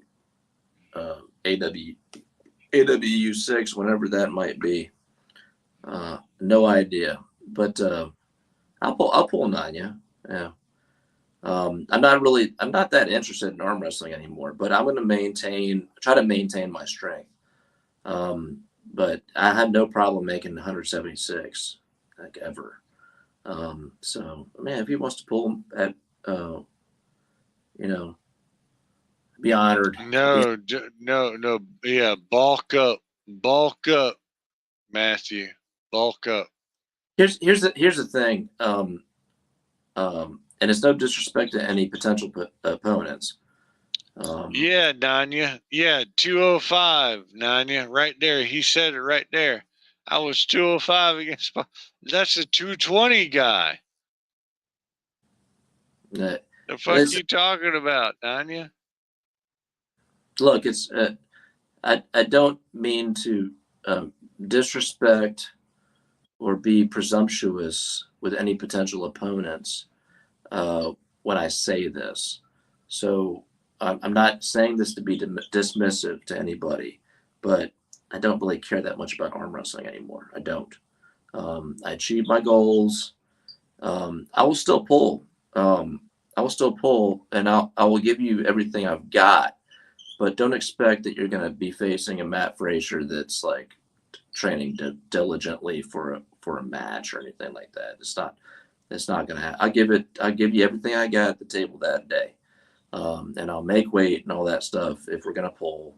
But I'm not, I'm more interested in the people that I've met in arm wrestling than I am actually with arm wrestling. That being said, I might whip your ass.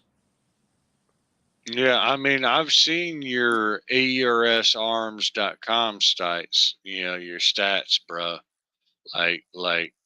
So, I mean, for real, like, if you did go serious in this and I knew about it, I would tell any and everybody. Thank you. Whether they're either in your class or above your class.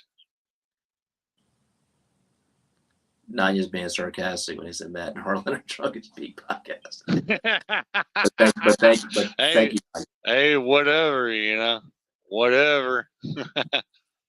That's one of the administratives right there. It's me, Nanya, and Andrew Yankovic, along with David Kotlow, who are running this shit. I will say this. I will say this. Anybody, if you fall into a hook with me, then you got your work cut out for you. If you end up in a hook with me, you got even untrained. Even if I'm untrained and, I've been sitting on the couch since March like I have been now. If you fall into a hook with me, you got something to overcome. That's more so right-handed than left-handed, right? Yeah, my left hand's not that. I mean, my left hand, I probably saw a little bit short. My left hand's still good, but it's not. It's. I don't pay attention to it. Gotcha. Yeah. And now you are coming to the AWU 5, right? Yeah, I'll be there. Okay.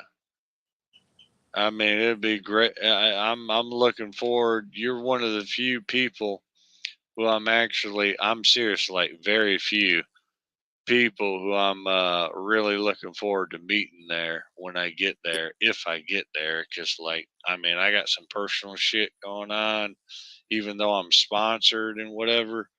You know, it's just like, I mean, I want to be there for real. Like, I've never flown on a fucking airliner.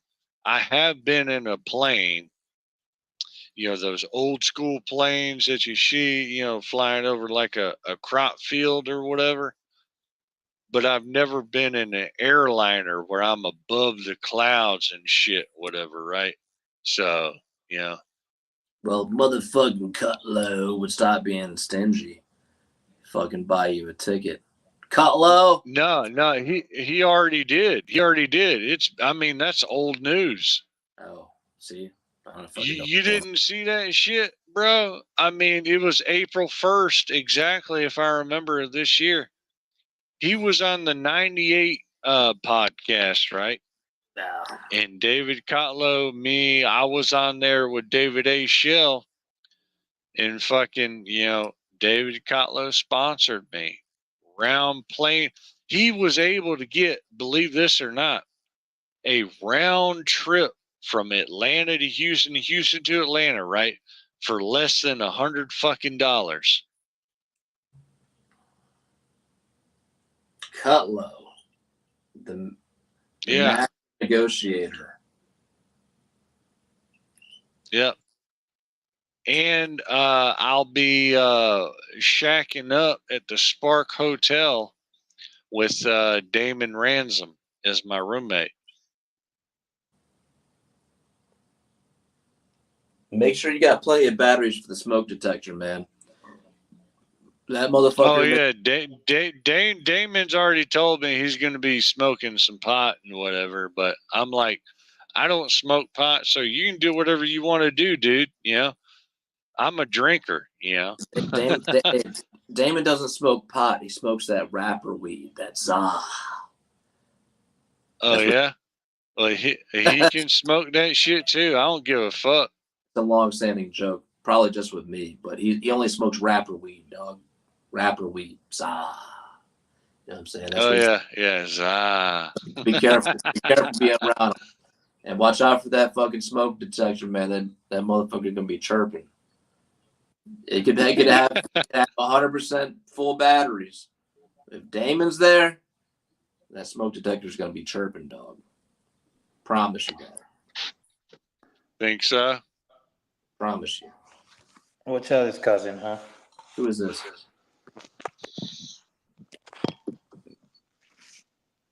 What's up? What's up? Who's that? I can't see you. Come on, man. You recognize my voice. Oh, what's up, Kev? How you doing, man? What the fuck you doing up this late, Dude, man? me and my girl just got back from the fucking bar. Oh, shit. Yeah, she already passed out. I'm chilling. You didn't go to that She couldn't hang, huh?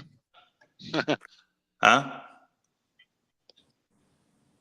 She couldn't hang, so you got her drugged and ready to go for that kind of game, huh? Nah, man, I'm chilling. I don't. You didn't roofie that? You didn't roofie that?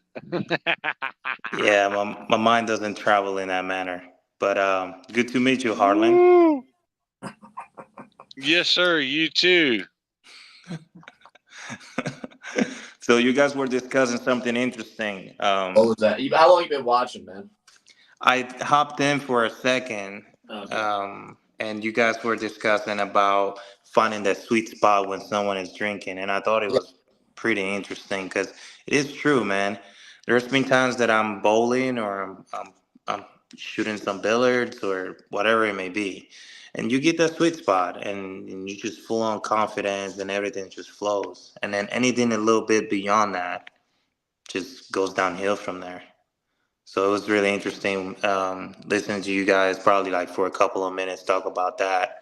I know Matt is a very articulate person, so the way he was putting it together made a lot of sense to me. And I never really have gotten a chance to hear somebody else explain that. So it was good to hear. man, you hang around the bars and the pool tables and the bowling alleys long enough, man, you'll hear that a million times, man. Yeah, yeah. But Apparently, I haven't done it enough, but this is the first time that I have somebody actually describe it in a more digestible manner. I appreciate that. But I think it's a very true phenomenon. I think a lot of people can relate to it. Yeah, I agree Oh 100%. shit! I mean, I can relate to that shit playing fucking internet video games before I even started arm wrestling. Like, I could feel like I'm on God mode when I'm playing WWE 2K19 or 22 back in the day before I even started arm wrestling. But once I get so far into the alcohol, goddamn, I'm missing like reversals and shit like this and whatever that I would normally catch, right? Even when I am a little tipsy or whatever. So like, yeah.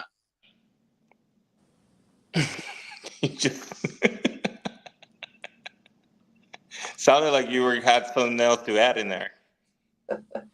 Yeah, I'm adding to it, because like I agreed with, obviously what he was saying as well. Yeah, 100%. I don't know what it seems like you guys were already onto a different topic, and I just brought it back to. Man, dude, we've talked about fucking like hooking up with Asian broads, and misconceptions. Yeah, we want some Asian persuasion up in here. We need some Asian women arm wrestling. God damn. I was trying to explain to Harlan that if you're dealing with a chick that's been born here, that she's basically American. So don't even depend on any cultural differences there. But if you've got somebody that's actually culturally from, they grew up in another culture, they came over here, it's a little bit different.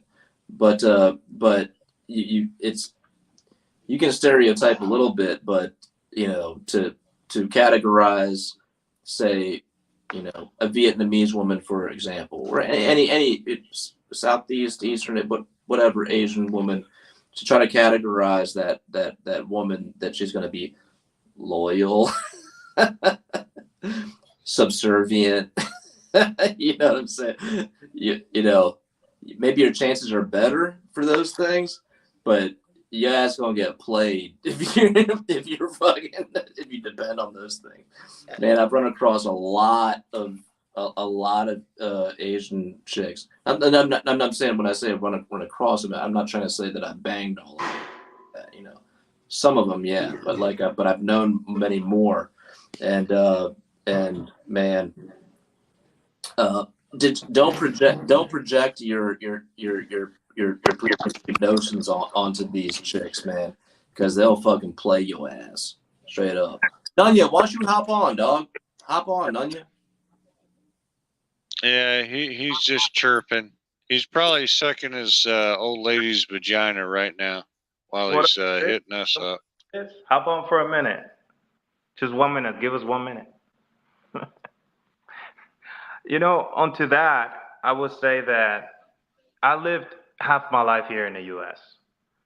I lived 14 years in Colombia, South America, and I lived 14 years here in the United States. Okay. Once I started living this other half here, the treatment, the communication, just the perception of how the dynamics of relationships are supposed to function are drastically different. I'm from a very small town. I grew up very close to the coast. And but it's also like the culture itself over there is very, very heavily enforced that the man works and the woman stays home at all times. Out here it's a little more flexible, it's different. But I think that heavily influenced a lot of women, up north to be a little more, I don't know if the word is abrasive or just independent, as they call themselves. But man, once I started living here, I noticed that the girls were completely different. Completely. I was like, this is different, man. I remember when I started going freshman year in high school, ninth grade, and people were talking about smoking and hooking up and things like that. And to me, that was like it was like a crime almost. Like, I was like, what the fuck? And he fucked me too, because once I started to, I guess, like trying to reprogram myself to be part of it, then you start to also experiment in that, right? Like you start having girlfriends and doing this and doing that, and you're just like, is this really for me? Maybe not. So I got to experience that pretty head on, and I flat landed. I wasn't ready for any of that, what was going to be like dealing with girls and people here in the US. So I think Matt makes a really, really fair point that if you, man, if you have no experience of what it's like to deal with different women from different parts of the world, especially from like poorer like towns and countries, like, and you come with that mentality here or you go with that mentality somewhere else, you're gonna get played badly. So was your experience better in Colombia or in America? I would say that the women out there truly believe in their man. The women outside of this country, I'm not saying all. Obviously, there are a few. Like I got lucky enough to find one that really believes in me. But I would say that most women here in the U.S. don't truly believe in their man to the extent that they should. Women in Colombia believe in their man. Yo, they would die right next to their guy. Here is Yeah. on to the next. I've heard that same shit, and I have a uncle who has told me stories about the Mexicano women, you know, down there in Mexico and shit, being a truck driver. And he's told me some stories about them women. So, like, you're just adding up to my knowledge here. I mean, that's why ultimately in America, right? Let's say in the African American culture in America, right? There's passport bros. It's becoming I popular. mean, and on social media, if you follow that shit, right? There's some women who got a lot of problem with that, but it's for a reason, right? These women in other countries, as opposed to America, they have all these high standards and this, that, and the fucking third, right? But when you go to a third world country or a South American country, it's totally fucking different. And that's why we got passport bros. Yeah, I mean, every time there is a problem, sometimes there will be a temporary solution that may not be the optimal one. But man, and I don't want to play devil's advocate here. But I do think that some of these passport bros are not really trying sometimes, or they're just looking for the wrong women in the wrong places. That's just my opinion. And look, I'll be honest. I'm a guy that I've talked to many different women. I've, and I have had like experiences with different types. And I would say that some of these guys just never really work on their ability to have a presence. They don't really work on their ability to have a woman respect them. And so Right. they find the easy way out. So some of these women have a good argument. Some of these guys are just weak and they want the easy way out. They go out there, explore, Oh, yeah. and Right. Yeah. Absolutely. 100% Now the woman you're with right now, though, right, Kev? She's not American, right? Or is she? she's half Mexican, half American. And I mean her dad, dude, her dad still calls her every day. Like her dad was in her life 100%. I mean, is in her life 100%. And I see that, it has really influenced her the right way. Yeah. Now that is good. That is good. That Sadly, is very good because, like, I mean, most women, especially in America and with the divorce rate and everything, man, yeah, you know, I mean, that structure right there is a strong dynamic. very important. And sadly, some women are not going to have that, and I'm aware of it. I mean, I witnessed it, and I see how it affects them. I just happen to get like 1 in 100 type deal, and maybe I could do better to like show more appreciation for the person she is. I myself have many flaws, and I make many wrong decisions, and I got lucky, man. I don't know how, but I just got lucky. Yeah. Well, hey man, I feel like not enough men, mag their women these days. I mean, I think if you don't mag your woman, I think you're doing a disservice to her. Like, I'm not talking about these fembots and all this shit, man. I'm talking about like a woman. They want to see in their man authority. They want to see leadership. They don't want to see. I'm not saying they want to see a fucking asshole. Okay. I'm not saying that. I'm just saying that that if you're not respectable, if you don't carry yourself in a respectable way, and if you don't show yourself to your woman to be a match. I'm not saying like you got to be a player. I'm just saying like you got like the old school cats know what I'm saying when I say you got to mac your broad. You know what I'm saying? I'm not saying like you got to be a player and that she just like she's a hoe in your state. I'm not saying that. I'm saying but she's got to respect you. You got to match. And she got to look at you and know like, okay, this motherfucker right here is my man. You know what I'm saying? And if you can't get that started off right from the tops, then it's not gonna work. Mm-hmm. It's a numbers game. It's a fucking numbers game. You better hope that your game is good enough that you can pull enough chicks within your pool that you can pick one that is good. You know what I'm saying? That respects your game and all that shit. And if they respect your game from the get-go, and if you're in a moment of weakness, if shit ain't working out for you right and all that stuff, they're gonna look at you and they're gonna be like, this motherfucker right here.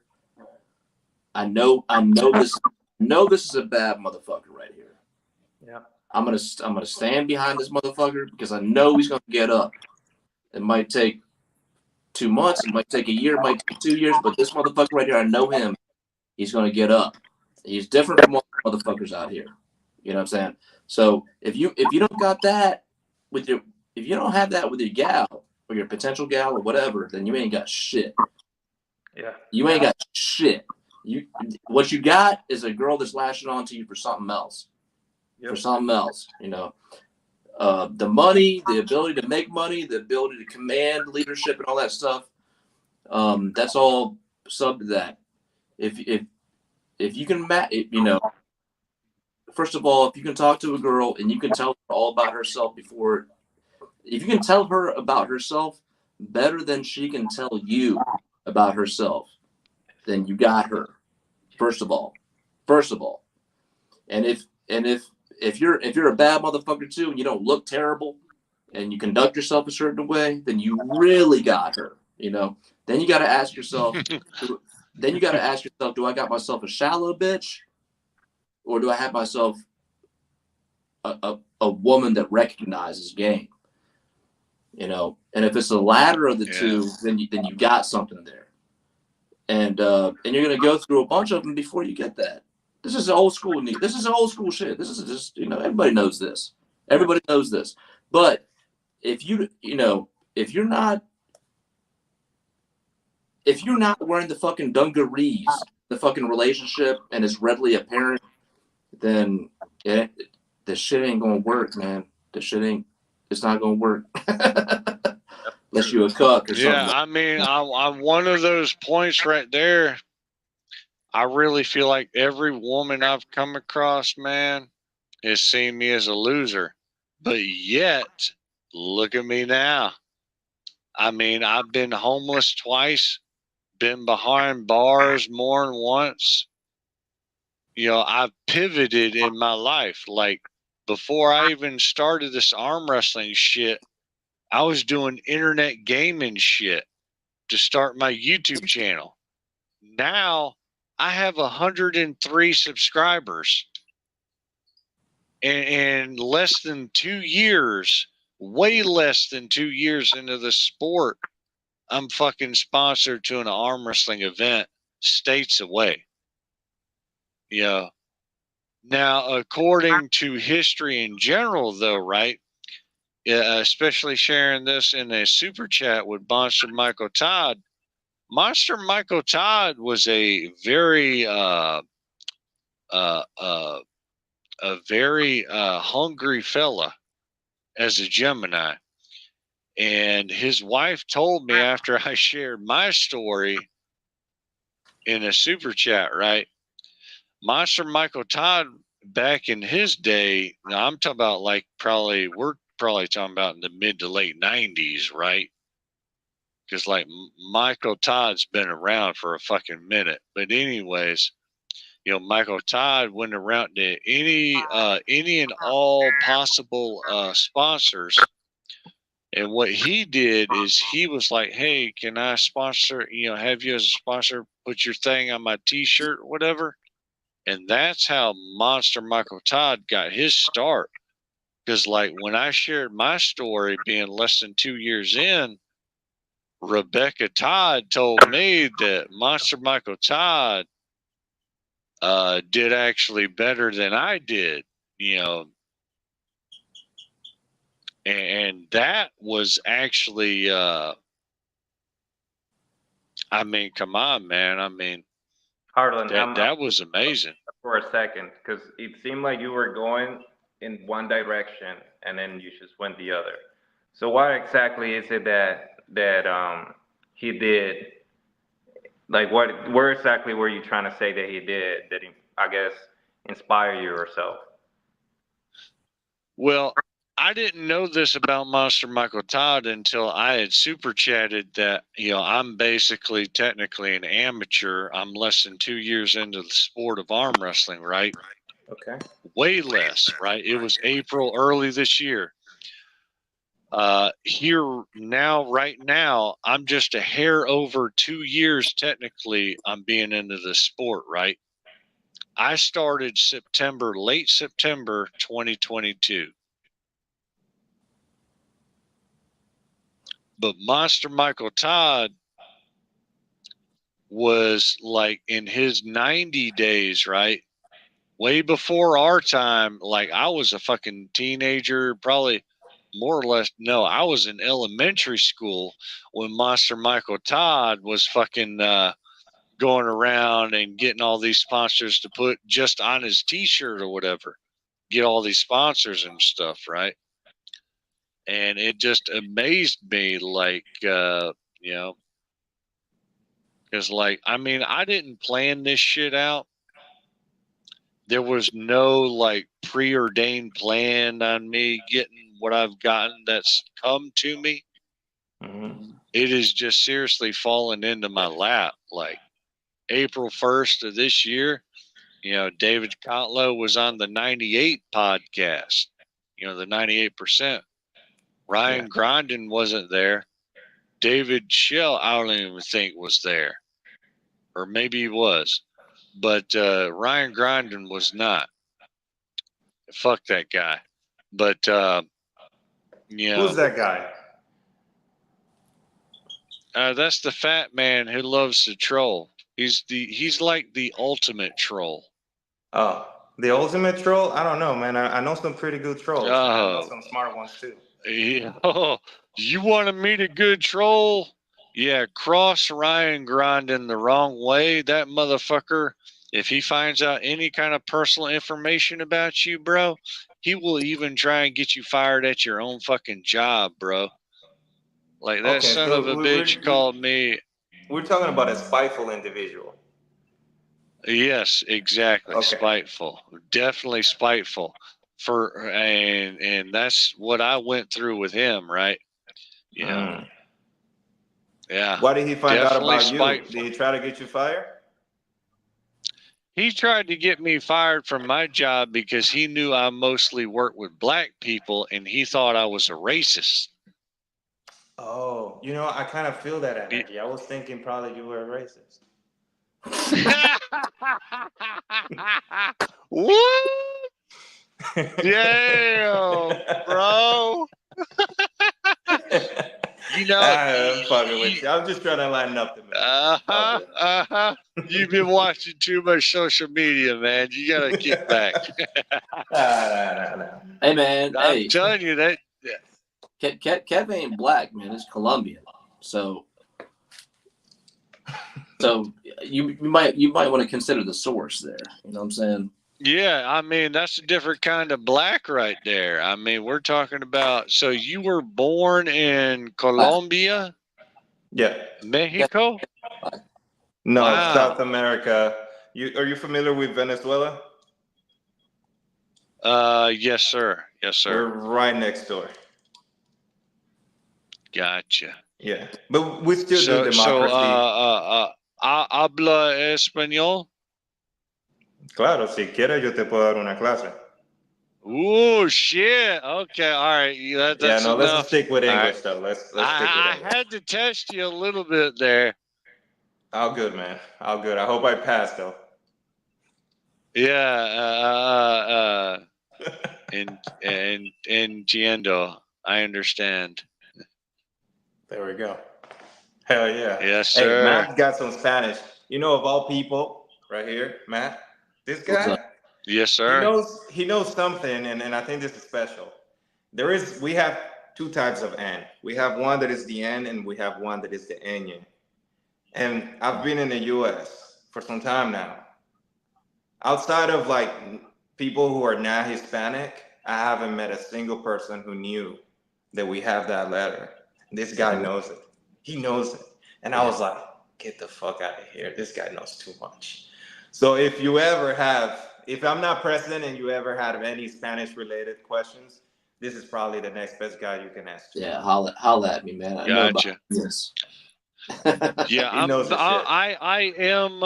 am aware that like Mexico and this part the slang or whatever, the endings, or even with just the words, like they can have different meanings just in your neighbor culture or whatever. And I learned that from fucking inmates being behind bars, two different Hispanic guys, right? So Which I know a culture little took bit you about in? it. Were you like with the whites or the Chicanos? Like, who were you with? I honestly, I couldn't tell you. All I knew is that was something. It's okay. I mean, it's very personal. I didn't mean to. No, I'm not trying to hide nothing. Like I honestly can't remember, bro, because like I had one Hispanic roommate who was locked up for whatever he was locked up for life. He was a lifer. And so was the other one, and these guys, I got a little bit of out of my curiosity, got a little bit of information out of them on their culture and stuff. And that was just something that I picked up, And then the other guy that I was roommates with, he was like a chess sparring partner. And boy, I'm telling you right now, he was a good chess player, and supposedly he had never read like a chess magazine or anything, but he was a marvel. He was seriously a marvel to see, because it's like, bro, you don't know what the Italian opening or the King's Gambit or the fucking the King's Indian opening, all that shit, Like, I mean, it amazed me how good somebody could be in that situation. But there's special human beings out there like that, Yeah. There's also a lot of wealth in there. There's a lot of motherfuckers with a lot of money in them places. And I remember their names, though. I will tell you this: their first and last name, fucking. Eduardo de la Cruz. I will never forget that, man. That was my chess sparring partner. And then Fernandez Munoz was the other one. He was the one in the dorm teaching the class A or B or C beginner or intermediate classes on Spanish and stuff. Was he I the will lifer? never forget those guys. Yes, both of those guys were lifers. Oh, both of them. Oh shit, man. Yeah. Damn. And the sad thing is like with Fernandez Munoz, if he does get out, he will probably be getting out in Mexico, I believe. As far as I can remember and what little bit he told me, you know. And that's sad because he's been, as far as I know of, he has been an American, but you know he's being deported once he gets out, if he ever does get out on parole as an inmate. Okay. Hey, I noticed that you have all these framed images in your background. So you're like an art collector or what? I live with one of my two roommates is a serious like woman when it comes to spending money, and I'm telling you right now, I live in a house right now that has so many antiques. Like this motherfucker's sitting on a gold mine. Like I mean, we got more than one fucking vinyl record thing he could probably sell for like $500 or whatever. I'm talking about the vinyl record runners that got that diamond, right? Yeah, that diamond. you use that reads the vinyl record. I mean, I swear to God, bro, he's got antiques up in here like a motherfucker. But you know, that's my main roommate, Jay Clark III, if I remembered his name correctly. But yeah, he's real big right now on the Toomey shit. He's buying this, that, and the third, especially for October. He's a big Michael Myers fan, you know. I may be doing Jason this year again. I did Jason last year, so. He actually has a bobblehead Jason I could show you right now. It's actually sonar. It's sonar powered, like lunar powered or whatever, and it's still shaking its head. It's a bobblehead. Let's see it. If you got it. Hold on a sec. I'll be right back.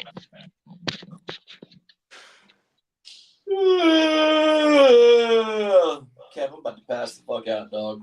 Yeah, man. I must look at this Jason, and after this, probably gonna eat some food, drink a protein shake, and lay down. Yeah, same. I'm gonna grub on some fucking Japanese curry and pass the fuck out. Hey, you got any matches for AWU or no? No, man. I mean, I've been doing this whole filming thing, and they want me to get kind of like muscular for the role. And arm wrestling just fucking killed my games, bro. I can't arm wrestle right now. Oh, well, arm wrestling, man, it keeps you out of the gym doing other shit. Exactly. So fucking pulling. Yeah, I can't pull for now. Oh, dude, and you have it in the cage and everything. Wow. Yeah. My roommate did not take it out, but this is a solar bobblehead. I move under bright light. Swear to God, right there. Fucking cool. It's not moving right now, but it's moving I mean, a little I'm bit. not even moving it, and you can see the head just bobbling on its own. Yeah, it's fucking cool. Yeah. And like, I swear to God, I've noticed this shit, and I was like, "What kind of bobblehead is this?" My other roommate told me it's fucking solar powered. I'm like, how the fuck you got a bobblehead that's solar powered? Who the fuck buys that shit? Hey, my other roommate, for real, like it's crazy. Yeah. Hey y'all, I'm checking out, man. I gotta fucking. Yeah, I think so. I mean, well, anyway, Matt, good seeing you. Oh shit. Oh, we on that. Yes, sir. Arlen, good to meet you, man. It's been fun. Chris, see you, Kev. All right, see you around, man. You too, brother. Take care, bro. Alrighty, y'all take care. Yep.